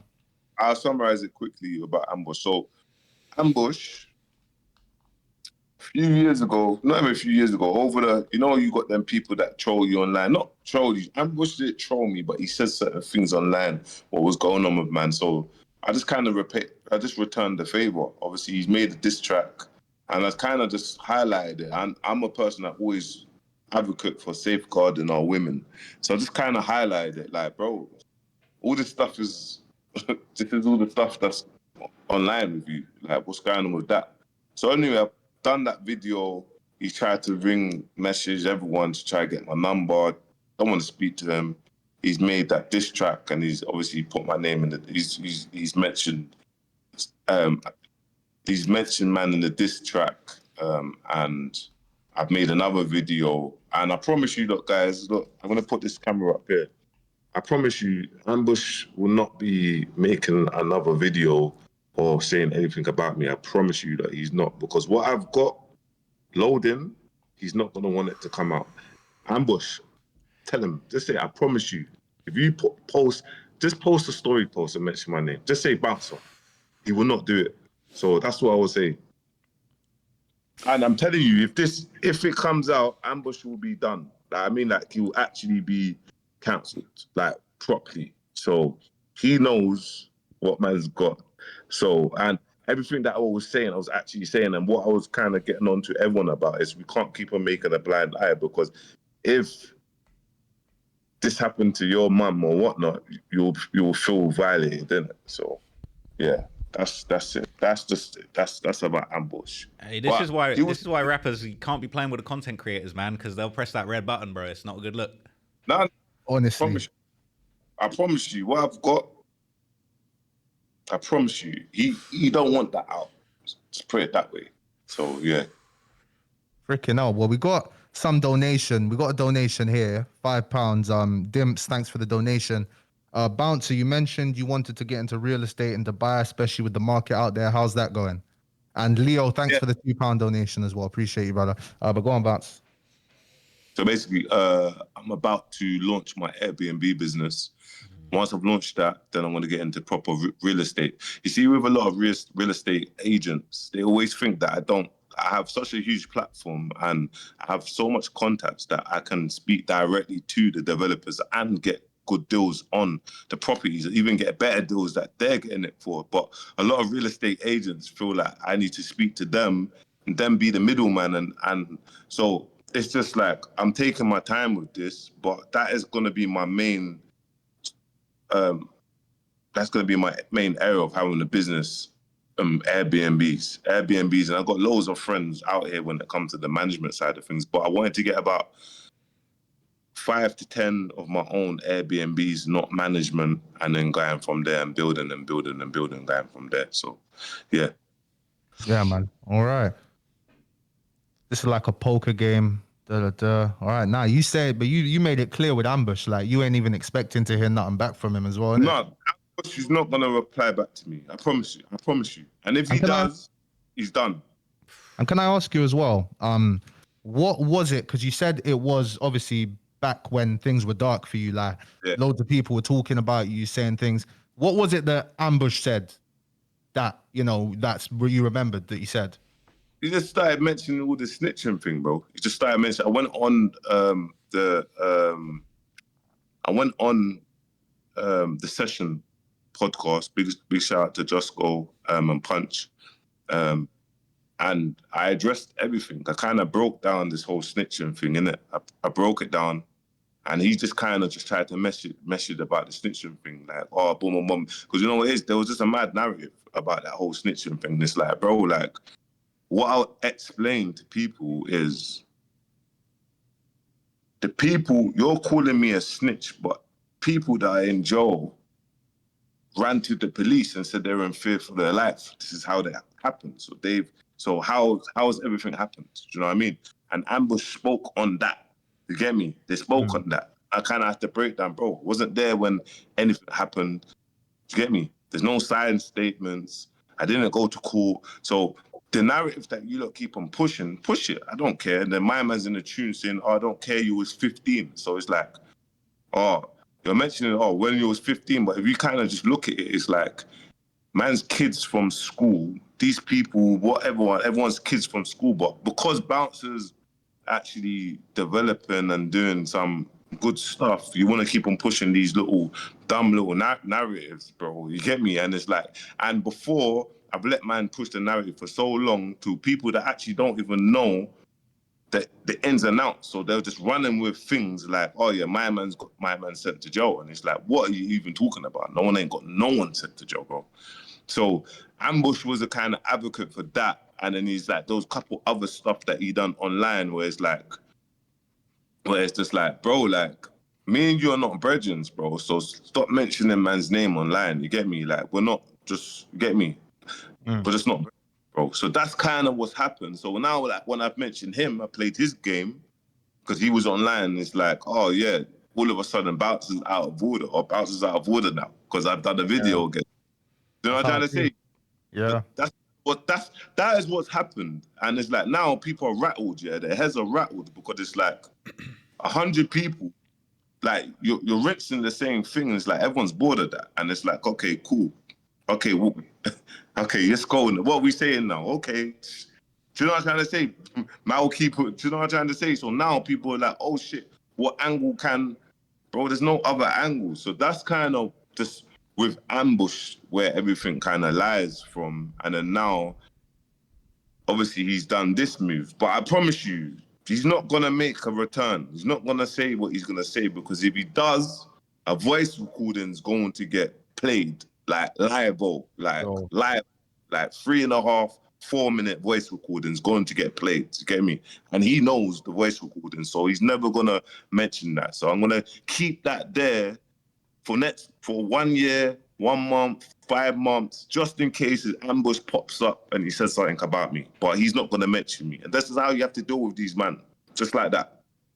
Hey, I just want to say on that, yeah, Bounce, like, I really respect where you're coming from because I feel like I've seen you talk about that situation. I really respect you for keeping it real because I feel like a lot of people, a lot of men wouldn't have it in them to keep it real about a situation like that. And I feel like nowadays, for some reason, everybody's trying to call everything snitching, but it's just ridiculous. It's like people are just trying to put that snitch jacket on people to try and take them out the game rather than to actually talk about what's going on. And I just feel like it's just gotten a bit silly where people are just taking it to this ridiculous level. People that aren't involved or people that have nothing to do with nothing are getting these labels really out of hate rather than actually what's going on. And I feel like people are almost just, it's like snitch has just become the boogeyman word that they're trying to put on anyone, and they'll try and find any way like of you know what I mean? Like just the silliest little thing they want to call it that, and it's just, I feel like it does a disservice to what's really going on. So you know what I mean? I feel like you stood on business.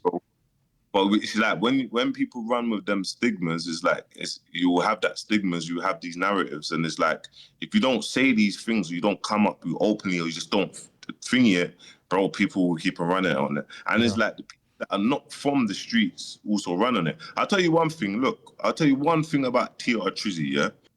That guy, bro, I know him very well, yeah. But TLR Trizzy, bro, he is up for a federal case, yeah. I wouldn't be surprised he don't snitch on the cartel, bro, and get out, bro. I wouldn't be surprised. I'm telling you this openly, bro, that no one understands. There's no do half, bro. Like, I wouldn't be surprised. You go to them federal jails, bro, you have to pick. You want to be with the white people, the black people, this people, you have to pick, bro. And it's real. It's real in there. I wouldn't be surprised, yeah, bro, if he looks at it and thinks, oh my God, bro, the police just want the cartel. Bro, many years before that, the cartel's been on Trizzy. He's thinking, oh my God, how do I get out of this situation, bro? And that there now is a whole different world to just looking at the case to see what's going to actually happen with the case. But we'll see and look at how the case is going to even unfold on that side of things. But you need to look at things like that, bro. Do you know what I mean? But when people run with these little narratives, it's like they've always been allowed to run with silliness. You get me? There's always been allowed, but they overlook, yeah. Because when they overlook, oh, it's online. Okay, cool. So why are we taking the first paragraph and then going to this bit, bro? Because the first paragraph is kind of stating that that, do you know what I mean? There's other areas of that. And this is why I just talk about it freely, bro, because it's like, bro, like, we live in a world, yeah, that you get older, bro, I'm not gonna be around fucking anyone that are not my people, bro. You know what I mean? Everyone's got their own sections, you get me? Everyone's got their own sections. I'm not a person that's around 20 other, this rapper, this rapper, this rapper, this rapper. I have my own section of people. So that's it, and I cut through. That's it. I doubt, bro, online, on the roads, that someone's gonna approach me and oppress me. Them things don't happen to me in real life like that. And I don't portray that I'm a bad boy. I'm just saying I know how to pivot. I've been brought up from the streets. So, and it's like, but it's what people perceive of you online, innit? So people can, if you're a rapper and people look at you as, yo, you're a gangster rapper and you've been made out to be a killer, then they respect you. That's it, bro. They respect you. They have no backstory. But if someone now changed their life and people don't really respect that person, and it's all fun and jokes until you address things head first, and you're like, oh shit, I didn't know my mom was like that. But then these people start calling you a flipping, yeah, my man's a thug. He's a thug. But this is what you wanted. You wanted the thug. For real, man. No, and that's why it goes back to accountability. I feel like a lot of people are getting in situations that they shouldn't have gotten into, and then things just get out of hand. And I like I say, I just feel like it's like trendy to call people snitches nowadays. You know, I feel like ever since the Gunner Young Thug thing, you know, it's just almost like people are just trying to find anything to label people as a snitch, not to be real about what's going on, but to try and get people out of their position, to try and trick people out what they got going on. And I just feel like it's ridiculous. And at the end of the day, bro, I feel like I'm not condoning snitching, but I'm also not, you know, people make decisions, people get themselves jammed up, whether it's, you know, like you say. Quickly though, didn't Thug go guilty to a plea bargain? Did he get a plea bargain just like Gunner? I've said this so many times, yeah, because people keep saying, yo, Gunner's a snitch because he took his plea before Thug. Well, Thug took his plea before Yak Gotti. So Thug, you can put the same jacket on Thug, but this is what I'm saying. It's trendy to go at Gunner. This is what it's selective. This is what it is. It's selective. It's just selective. It's what's cool, what. But I've just made that as it didn't. So that's all I've done. You get me? So, Facts. But we let people debate, and they can debate. I don't really care, to be honest. I don't really care about it. It's just whatever sounds good and whatever is a good narrative that people go with. Because if down the line you're that light person and energies change, all of a sudden, boom, everyone loves you. Do you get it? Like, that's just what it is. So. Yeah, no, it's crazy, bro. I just think we're in a crazy era where it's like people are just trying to find anything to tear people down, and it kind of comes from this hateful place. But at the end of the day, bro, I feel like, you know, we just got to set an example, bro. We just got to set an example that it's, you know, that street stuff isn't where it's at. You know, some people have lived that and they've had to go through that, and that's their story, and people do what they have to do. But at the end of the day, running around trying to call everyone that you don't like as a snitch just isn't saying nothing. But it's showing that, though. If you look at the streamers online, you look at everyone's doing. It's showing that the nerds are making more money than the real. So yeah. It's showing, and the nerds are just cutting through, living a good life, and the real are potentially just going through that cycle, innit? So Facts, it's basically showing that already. So it's just, yeah. But I feel like that's why it's just so good to have people that have been through that and have then come out the other side of it. You know, whatever your reputation is, I feel like it's just, you got to be a role model. I mean, even someone like, you know, I look up to someone like Young Spray, and I feel like, you know, he's got a crazy reputation. You know, he's been in the streets. There's all sorts of stories about him. But at the end of the day, bro, right now he's a successful podcaster. You know what I'm saying? He's building wealth, podcasting, talking, creating content, being a media figure. And really that's more respectable than doing a madness in the street and doing 30 years in jail, you know, I'm realistically. And I just feel like they understand it. Young Spray has been doing his thing for how many years? 5-6 years, and he's been going on and on and on. And his flowers is he stayed consistent, and look what he's built now. You know what I'm trying to say? And like I said, the two podcasts that I really love, well, there's 3, you get me? That I really like. No, there's 4, but I would say Winners Talking podcast, amazing. The conversations that they have, the breakdowns, amazing. Then obviously you've got the session and you've got true stories. Like that's for me that I relate to. You get me? They're the 4 podcasts that I relate to from the scene that I can be like, yo, yeah, this is a good conversation. This is sick. That this is. Do you know what I'm trying to say? And that's what I call them culture, because they're independent. They're independent. They're pushing and they're from the streets. Do you get me? So, yeah. And they're really from that, you know. What did I miss, though, guys? What did I miss? No, I was just talking about role models and like someone like Spray really showing people that, like, you know, you can come from the streets and do something different. And it's like, I'm saying, you know, I respect Spray more as a podcaster than a guy that come from the streets. Not to put down anything that he's done in his past, but really it's just a case of, I feel like he's a better role model to show people that you can make money and you can be famous doing other stuff. And I just feel like there's just this weird double standard where it's like, I don't know, it's like people want you to be street, but then when you're lifed off doing 30 years, then you're an idiot. Exactly. But I'd say as well, like, there are the guys who've been on the roads, because not everyone's going to be rich and famous. So there are the guys who've come off the roads and changed their life around, who would probably be better examples for people than Young Spray. You know what I mean? Because not everybody's cut out to run a podcast, be on the internet. So I think there's a lot of people, not just on the internet, who can show people the right way. You know what I mean?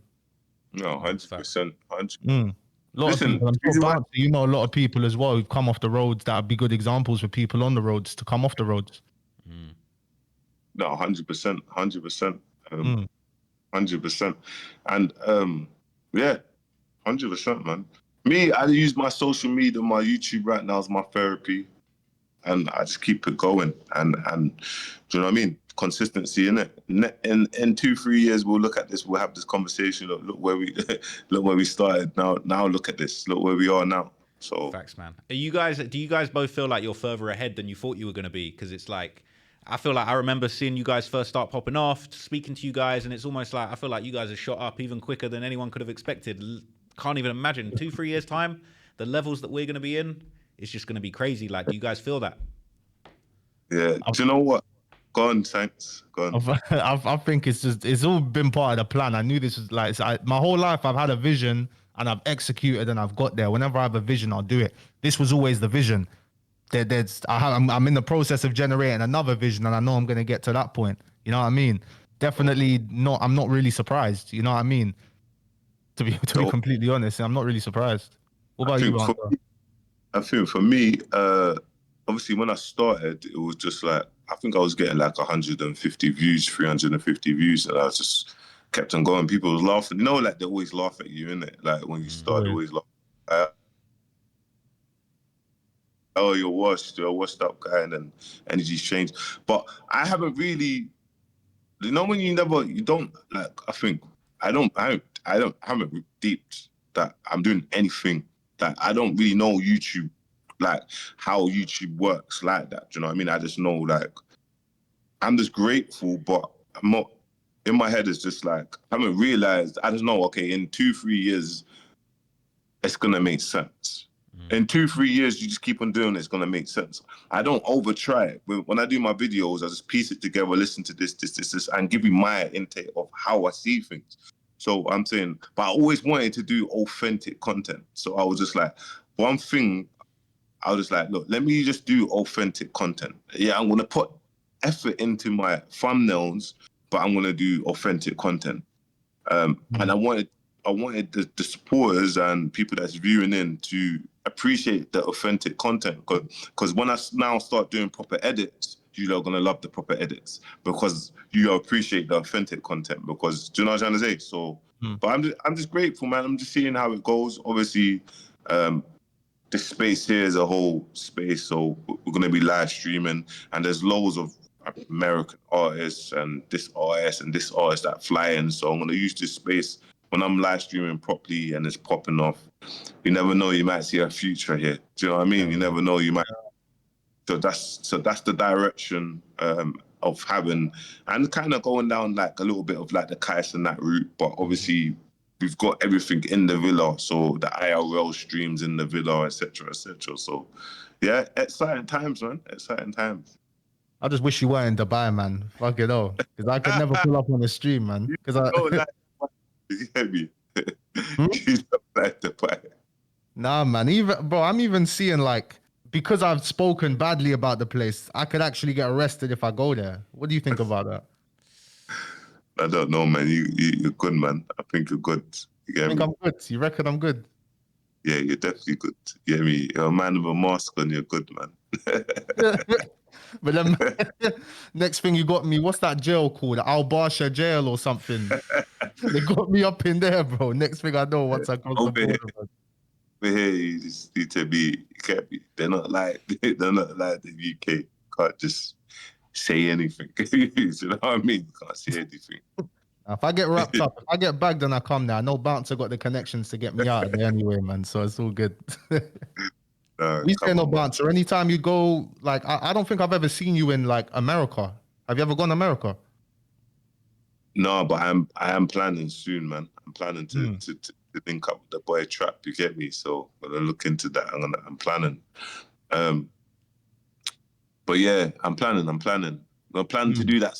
No bridge the gap from the UK. Like jump on the Facts. some real pods with the big figures and kind of tell them how the UK is. Tell the story about the UK. Just not letting these people that are telling our story. Like that. They're not living it. They're not in the thick of things. You know what I mean? They've never been in the thick of things, but they're telling the Americans our story. So I'm gonna do that podcast circuit, man, and really make an impact in our scene. So yeah, Mm. man.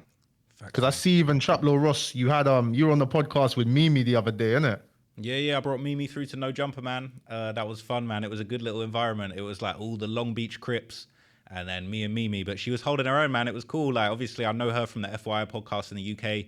She was in the country just for a little, just for a few days. And I said, you know what? I feel like you'd be good on this pop up. But bro, I'd love to host both of you, man. If you both pull up to the US, you know what I'm saying? You know we're gonna turn up on a bunch of podcasts. I'll show you guys a Man, good time. I had Honcho on there as well, well. before we wrap up, how was Mimi's podcast? Yeah, it was good, man. I thought it went well. Like, I thought she held her own because it was like, I got to give her credit, yeah. She, you know what I mean? She was walking into an environment she didn't know nothing about. It was all straight, just ganged off, just straight cripped out, all Crips, you know what I'm saying? It was a tough environment, just a room full of Crips and smoke, and she held her own. Like she had some good debates with those guys, and she kind of held it down for the females. And I thought she did really good, man. And I'm always just, this is the thing with me, yeah. I'm not a gatekeeper. Like, I'm always down to try and push other people. You know, I brought Honcho through to No Jumper a couple of times. I try and put him in position any way I can. I brought him onto the Young Spray pod. Same with you, Tankz. Like, I'm not a gatekeeper. I'm just anyone that's around me, that's in my circle that I rate. I'm trying to put you on. I'm trying to put you in position. And you know, I'm just. It was a blessing to put Mimi on there. We had Cheyenne Reynolds up in there as well. Obviously, I've seen you done a couple videos on Cheyenne Bounce, and so when she popped up in LA, I think it was about 2 months ago. I had her pop up to No Jumper as well. You know, and those guys show me love. They let me bring people through if I recommend them. So yeah, man, it's all love, and I'm just trying to see you guys shine. So any way I can help, if you guys touch down in the US, you know what I mean, I'll do everything I can to put you guys in position, and I'm just trying to see the UK shine, man. So yeah, just nothing but love, and just trying to see you guys win. Nah, big respect. I appreciate the support, my bro. Everyone will win, man. The culture's growing. Everything's looking amazing. The streamers, the gamers, the content creators, YouTubers, artists. So I mean, everyone's doing their thing. Loads of artists are doing well. Cairo Keys, K Trap. The list goes on. Do you know what I mean? It's always good to see the underground artists that are doing really well. And just got to keep on going. This is the era of independent. This is the era of underground. So yeah, man. And also, I gotta give it one thing about Ross. I gotta give it to you, bro. Like, you've actually put more money in my pocket by telling me about that. You know what I mean? That what's it called? The ads thing. I can't even remember what that was. Oh, what the placing the ads and shit. Yeah. Like, Yeah. literally, and you just told me that like when man's just second time meeting you. You know what I mean? So he's not gatekeeping nothing. And Bounce, I'll even show you as well. Like, I don't know if I'm. No, it still. You must know it. You know already, is it? Yeah, yeah. It's mad. It's mad. Sam Ham actually showed me that the other day. So I know what he was saying. Sick. But that's the thing. And I'm big just up trying to see Sam as everyone well, win, man. man. I'm super proud of both of you, and like, you know what I mean. Just anything I can do to help, like for real. UK is definitely a real gatekeeper country, but like, I'm just not like that, man. You know what I mean. I just love to see you guys win. Always locked in, watching what you guys are doing. You know what I mean. Nothing but respect. Big up Sam don't. Ham as well, man. Yeah, Sorry? big up Sam. Big up Sam. Yeah, I'm saying big up to him. Like, obviously, we've rapped in the DMs. Like, we're cool. You know what I mean? It was never that sort of thing. Came off wrong. My bad. But it's nothing but love for Sam anyway, man. Oh man, everyone there. He's cool, man. He's blessed, bro. Everyone's Literally. blessed. I just was quick to make a video without doing enough research beforehand, innit? So, you know what I mean? That's me. Bro, I've made videos where man's like, oh shit, like, do you know what I mean? Oh, one I got wrong, and we're human beings, bro. Is to get me. I swear down, he's blessed about it. Everyone's blessed. Just move forward. Literally. Good man, move on. We got this, bro. Get me. Everyone's gonna have their own. Do you know what I mean? We're good, man. But what you saying about? You said you're gonna be doing another boxing event, though, innit? You said you're gonna bring that back. But I'm just putting it all together, but I'm bringing it back for good. So not like I want to bring it back properly. So yeah, everything. That's you know, like Wicked and Bad started live streaming during COVID. We started live streaming then. Do you know what I mean? And I feel like having a show where people can watch online live stream, like a whole production show, I think it would be great. When we done the Little Man one, it was quarantine, so no one could attend, but we made it into a show. So I want to go dive into things like that, like entertainment show, like the Big Nasty show, but in boxing. You know what I'm trying to say? That sort of kind of. But we'll see. Well, you gotta get me on a card though. I want to box, man. Man's been doing a little bit of training, bro. Man's trying to. You want to box? What rapper? They were rapper. You trying to fight Kirky now? No, you can box. Hey. Listen, you can box ambush, man. Box ambush for man. Nah, man. Big up Kirky though, man. Big up Kirky. I don't even know, man. I just want to box. I don't even know. You could sort out the cards, bro. Once it comes back, I don't know if I'm confident enough to start to get into a freaking amateur fight, bro. Man's, you know what I mean? Ready. Is there gonna be a time where Tankz shows his face? Anytime? Is there ever gonna be that? I'm wondering if I'm gonna have to wear the mask while I'm boxing, bro. That's what I was thinking. We'll sort something else out. Fuck showing my face though. Nah, man. Maybe in a few years, but not in the near future. Nah, that's good, man. Just keep up the brand, man. Nah, literally, fam. Let me think. What else have we covered? Chat is kind of dead. I can't lie, but we've got a good amount of people in there still. This is gonna get clipped up, this live for sure. This is probably stuff we got to talk about off camera. But what you said you're thinking of planning a trip to LA. What's a vague time period you're thinking? I'll chat to you off camera. You get me. All these things. Get me next minute. Get out of me. You get me. There's definitely a couple of good little events coming up in LA on certain dates, so we might have to lock in offline and get you both out here when certain things are popping off. Yeah, man. No midget parties though. No, we'll allow the midget parties. Yeah, no freak offs. We'll allow the freak offs. Defo get a little Beverly Hills party, no freak offs. You know what I'm saying? I'll work something out. Yeah, man. Because Ross, you've been in LA for a second now, bro. So the networking out there, like people just, I'm guessing you must have had these awkward interactions where like people are talking to you, they don't really know who you are, and then once they hear that you've got a platform, it's different energy, innit? That must happen all the time out there. It's mad, bro. You know what's funny? Because I still be going back and forth from London to LA a lot. It's just kind of like, it's just made a lot of sense for me to be out here. But yeah, for real, like it's a little bit dirty, man. The whole clout focus thing out here is a little bit insane. I feel like LA is really that place where it's like people are looking to use each other. Like I'm blessed because I've got my own thing going and it's all good. I don't really need anyone, but you know what it's like. I swear I've had that, man. You go to a party, you're talking about what you do, and then suddenly YouTube, how many subscribers? As soon as you say you got 1 million subscribers, it's like people just, you know what I mean, pounce on you and shit. But it's a little bit disingenuous. Like when you just see someone switch up. I remember, I don't know if you saw, it was a viral clip, but you know Neon, the streamer. Like I bumped into him at a party and he was on live and I was chatting to him just as a random. I've turned around and he's there and I'm like, oh shit. And I'm asking him questions and he's sort of like not parring me off, but not really giving me the time of day. And then I've walked off. And then he's seen on his chat, like, they're all saying, oh, you know who that is? You know who that is? And he's like, oh my God, like, and he's gone back to try and find me. And he's like, he switched up live. And I've only seen it. I've watched his stream the next day of like, oh, let me see if I can find myself. And then I've seen, like, after I've walked away, he's worked out that I'm somebody and he's switched up. So that's what it's like in LA, man. I feel like London's the opposite. London's like, you tell people you got something going on and they instantly start hating. So it's like, you know, which one would you prefer? Yeah. Neither. Dude, it's true. That's mad though. It's true. Yeah, man. You tell people you got 1 million subs in the UK, and they're just sort of like, whatever, don't care. Like, but it's like, before we wrap up, what obviously with YouTube, it's like that one video that goes crazy. Then it's like that's kind of that along the lines, and then it's like you're in that thingy of like being consistent, isn't it?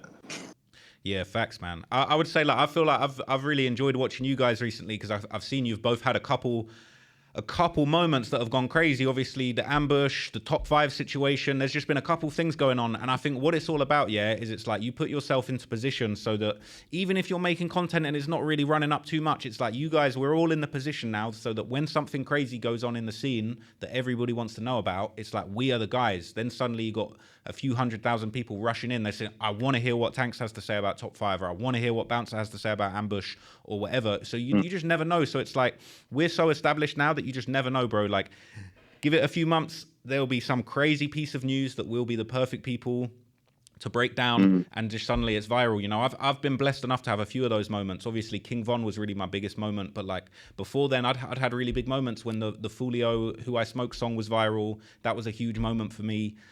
Even when DaBaby had his murder case in Walmart, like we're talking 019 times, that was like my first viral video that done like 6 million views. And you know, it was like those moments, they pushed me up to the point where it was like the next time something crazy happened, like I was the guy that everybody wanted to hear it from. So it's like we're all just so blessed to be in this position. And you know what I mean? You know what it's like, man. Sometimes you feel like things are a bit dry, and then suddenly the maddest news breaks, and then we're the guys that everyone wants to hear. And Tank said something, a strong point. It's like he said in one of his videos, he's like, it's not about being the first to make the content. It's about what you build your community, that people are waiting for you to talk on it and hear your intake on that, or the breakdown. And I remember Tank said that on one of his videos that I was watching the other day. So yeah, no. Because the one thing, because I heard from Mr. Beast, like Mr. Beast is obviously the YouTube king. And one thing he said is that it's if you want to grow on YouTube, you just got to make better videos. And it's so true. The videos that I put, like, that's why even the daily thing, bro, Bouncer. I don't know if you're going to keep, how long you plan to keep going with the daily thing. Me, end of the year, that's when no longer daily. I'm just going to put more time into the videos, maybe 3-4 times a week. Because I feel like if I'm able to put more time in my videos, they'll just do better. It'll just work out and make more sense over time. You know what I mean? Yeah, I'm with you, man. It's a long-term thing as well, because it's like you can make evergreen content. Like if you can do a deep dive, I mean, that's sort of what I blew up off of, making 2-3 hour videos about things that I thought were really interesting. And, you know, still to this day, anyone wants to learn about King Von, like my video is the go-to. And I think it's just all about finding that sweet spot. Like there was a period where I was dropping a video once every 2 months, and that was, you know, I was blessed in that when I did drop, they did multiple millions of views and it made sense. That's not always the case, but it's almost like, you know, I went the other direction. I was dropping weekly videos for a few months, but it wasn't quite the same because I feel like you say, Tankz, I didn't really put enough time into those videos as I normally would have, and I feel like that didn't resonate. So it's like, for me, I've been trying to find that sweet spot. I'm enjoying doing daily on the second channel. On the main channel, I'm probably going to start going back to doing one big video every single month and just doing like a sick video that people are going to watch for years to come. And I think that's I don't really like talking about finances, but like money-wise, I would say it's them videos that just get watched, you know, every single month. There's videos I've done 2-3 years ago, but it's such a good video. There's still not anyone that's made a better video about Mo3 and his murder. And, you know, my video's got 5 million views every month. People are watching that video because it's like, I put in 2 months of my time to make the best video I possibly could, and no one's really topped that. So it's like, you know, it's kind of a battle between like, yeah, doing the daily uploads, getting onto what's going on right now, but then also saying, you know what, I'm going to make a video on this topic that's so good, no one's going to touch this, and people are going to watch this for years. And it's like, those videos, I've seen other YouTubers describe it almost like real estate. Like, you know, you're creating like, it's like you're creating real estate and that's going to pay you forever. Like, that's paying you rent. Like that King Von video, you know what I mean? That's a consistently popular video for me every single month because of the time I put in. You know, people have their different opinions about that video, but at the end of the day, you can't deny that that's the best video anyone's ever made about King Von. Like, it just is what it is, and that's why it's popular. And like what Mr. Beast said, it's like, make better videos. I knuckled down. I think I worked on that for three months straight. Read every tweet the guy ever did, and I said to myself, yo, I'm gonna make the sickest King Von video ever made. And you did, bro. It's mad, bro. That's what it's about, mad. man. Bounce. We thinking them. You made me look into the T Grizzly thing. That is crazy, bro. I'm happy you brought this up. I'm gonna do more research on that. But that's crazy.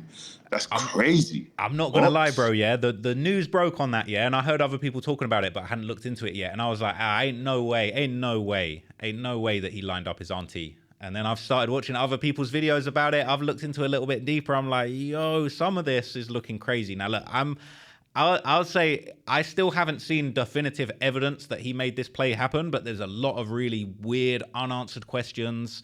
You know what I mean? The guy that shot his aunt is from 600, the gang in Chicago. T Grizzly is really close friends. Like, I think it's Booker 600 was the best man at his wedding.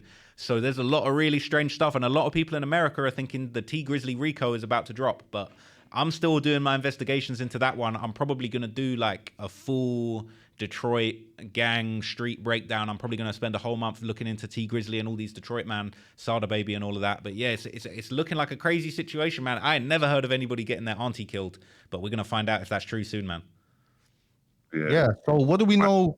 So is that what we know so far about the T Grizzly situation? Just the link there. So there's basically, not any more details. Basically, yeah, it's like his auntie got killed in 2019, right? And the whole situation was like, basically, they pulled up to a house. T Grizzly and his homie went up to the front door, and the auntie stayed in the car. The story goes, she was a mad clean freak, and she basically said like, yo, I don't want to go in whoever's house that is. It's a dirty house. I'm going to stay in the car.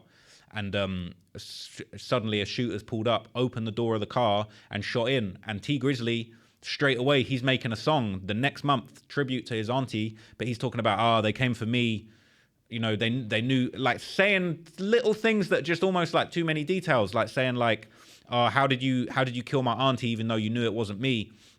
Just talking a little bit too much. And it's kind of like, you know, years have passed now. This situation's fizzled out. T Grizzly's got married, all these different things. He's still locked in. He's got songs with Lil Durk and that whole crew, because Lil Durk and 600 and that whole crew are all connected, like OTF and 600. They're all crew, like close from back in the day in Chicago. But then it's just this bombshell announcement that basically this guy from 600, Wu-Tang, he got arrested and he got caught with the gun that was used in the murder. Come to find out, they've subpoenaed his phone records, and they found out not only was he in the city, but he was outside that house waiting for 2 hours before T Grizzly and his auntie turned up. So that's got people asking a lot of crazy questions, but he's not been charged with the murder. So the latest rumor, people are saying, yo, this guy might snitch, or this guy might be basically trying to cut a deal where he's saying, like, look, I was paid to do this hit or whatever. And T Grizzly's, you know what I mean? T Grizzly's released that one video. He's basically released one video. He's come out and said, like, look, don't believe everything you see on the internet. It's not facts. It's a bunch of cap. But there's just been a whole bunch of videos, and now people are going back and looking at his lyrics saying, yo, some of this is looking a bit crazy. He's got this whole series of videos called the Robbery Series. There's 9 videos. But in that series, he's talking about lining somebody up and having a woman and shooting into the car. And it's like, he's got a bunch of different things. Like, even his GTA roleplay is like, he's known as like the backdoor king and shit. And it's like, there's all these little things and lyrics about backdooring people. And people are just like, yo, there's a theory that maybe his auntie was like trying to hold his masters from him because she was his manager. So it's not his blood auntie. It was his uncle's wife. And then there's another crazy theory that's not been confirmed that maybe T Grizzly was having a romantic relationship with her, his uncle was in prison at the time. So basically, everyone's saying like this whole situation is just looking insane. And look, I'm not saying true or false that it definitely happened, but there's a lot of unanswered questions, and everyone's just waiting for that paperwork. So it's a wild situation. I'd recommend looking into it. It's definitely worth a video. And I think when you look at some of these facts, it definitely have you thinking. I'll look into it, man. Look It makes into it a more. little. Like, what the hell?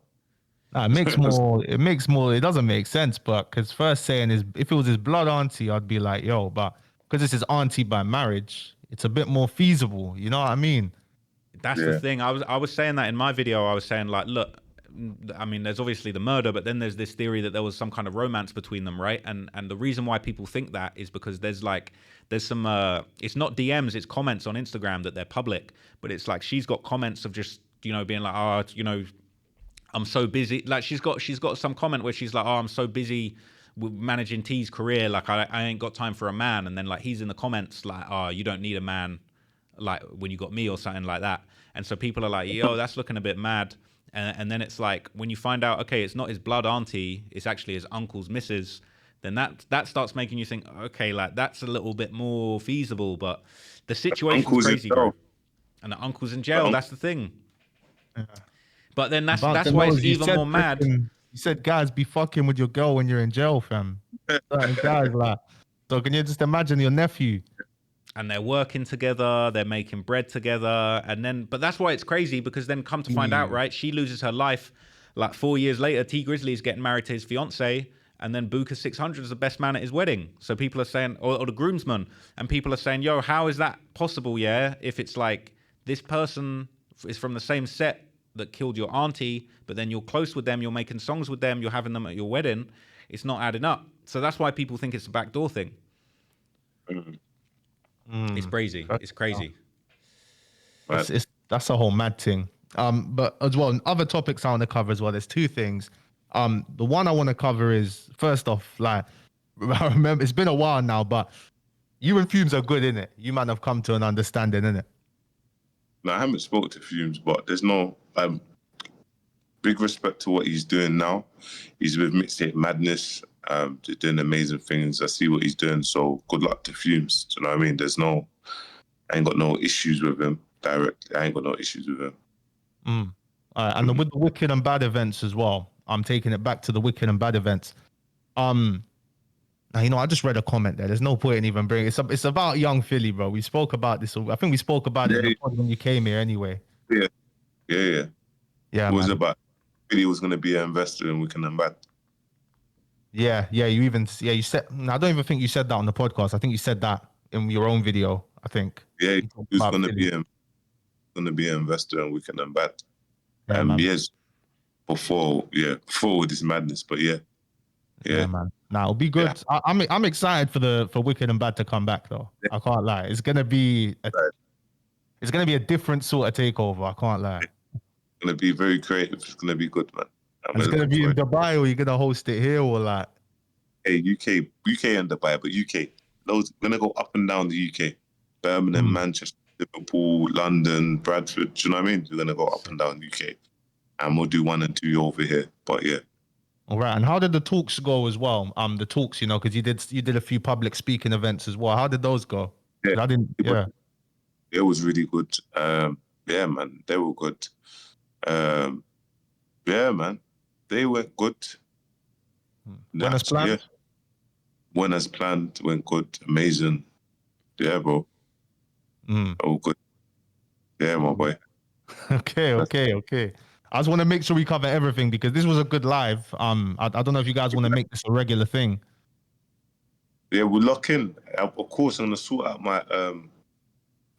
my Discord up here so I can speak to you up here, and then, bro, you know, we'll lock in, bro. Tankz, we'll lock in once a week. Whatever track the Ross is doing, I'm locked in, man. We'll lock in once a week to Tankz, man, and go through. Whatever happens, we name it something on a Thursday or whatever, something Thursdays. I know there's Thursday drops and whatnot, what's happening. We lock in, man, and see what makes sense. Literally, for this one, we'll see what it does. We'll see how many clips go around because I'm going to get clippers on this one because there's quite a few clips within this live stream. I can't lie. Done a little bit of clip farming, you know? Six. Yeah, I'm going to see my my big head pop up all over on TikTok. Bounce. I see you on my Instagram all the time as well. As soon as I open it, Instagram, TikTok, like your Clippers are doing their thing. They're doing their thing, bro. And it's made me even realize I need to get on the TikTok clips game myself. You know what I mean? Because I'm seeing even, I don't know if you saw, Made You Think posted Neon talking Yeah, about Clippers. Neon said he pays his Clippers like $20 every 100,000 views they get. And he said he had yeah. to pay one of them like $90,000. Like that's absolutely mad. And if you look at Neon's YouTube channel, he gets like less. We do more views than him on his YouTube, but the I, clips how does give that the make illusion of sense? motion. How does that Yeah, make that sense? Because was, like with these clippers, yeah, you're paying them. Let's say you're paying them X amount for per 1,000 views, but like, is that on the basis that like your channel is getting the revenue from them clips, or are you just paying for the promo? They're in an app called Woke. Yeah. So what happens is, they go down through the method. This is the Andrew Tate method. So what they've done, this is the Andrew Tate method, and then they've used it. So can you remember when Drake and Party Next Door done their project, and then there was a drone outside Drake's house, Yeah. and he hit that was Clippers. So Clippers done a campaign. The Clippers was in my house, and the same Clippers, they done the campaign. So what happens is, instead of paying for digital ads, they will pay for Clippers. So they're saying, look, you have to produce all these clips and you'll get this amount. If this video hits this, we're gonna pay you this. But if it don't hit this, you're not gonna get paid. So then the Clippers go crazy with clipping on how many pages and that, and they make you go viral. Now, if there's a total of one video that's done 1 million and they say they're going to give that person $500 per million, it's now in their head, they're looking at it could be a cheaper campaign because now you're getting clipped by, you might have, I don't know, there might be 3,000 people that's in the Whoop clipping community and you've got like literally 500 people clipping going mad. Now, if they don't get 100K or they don't get 1 million, they don't get paid. So imagine how much videos they have to clip to then they might get 90K or that one or whatnot. So that's kind of how it works. So the reason why Neo's they're using that, it's all down to do with Woke or Whoop, and they just clippers. Like they just don't use digital ads. That method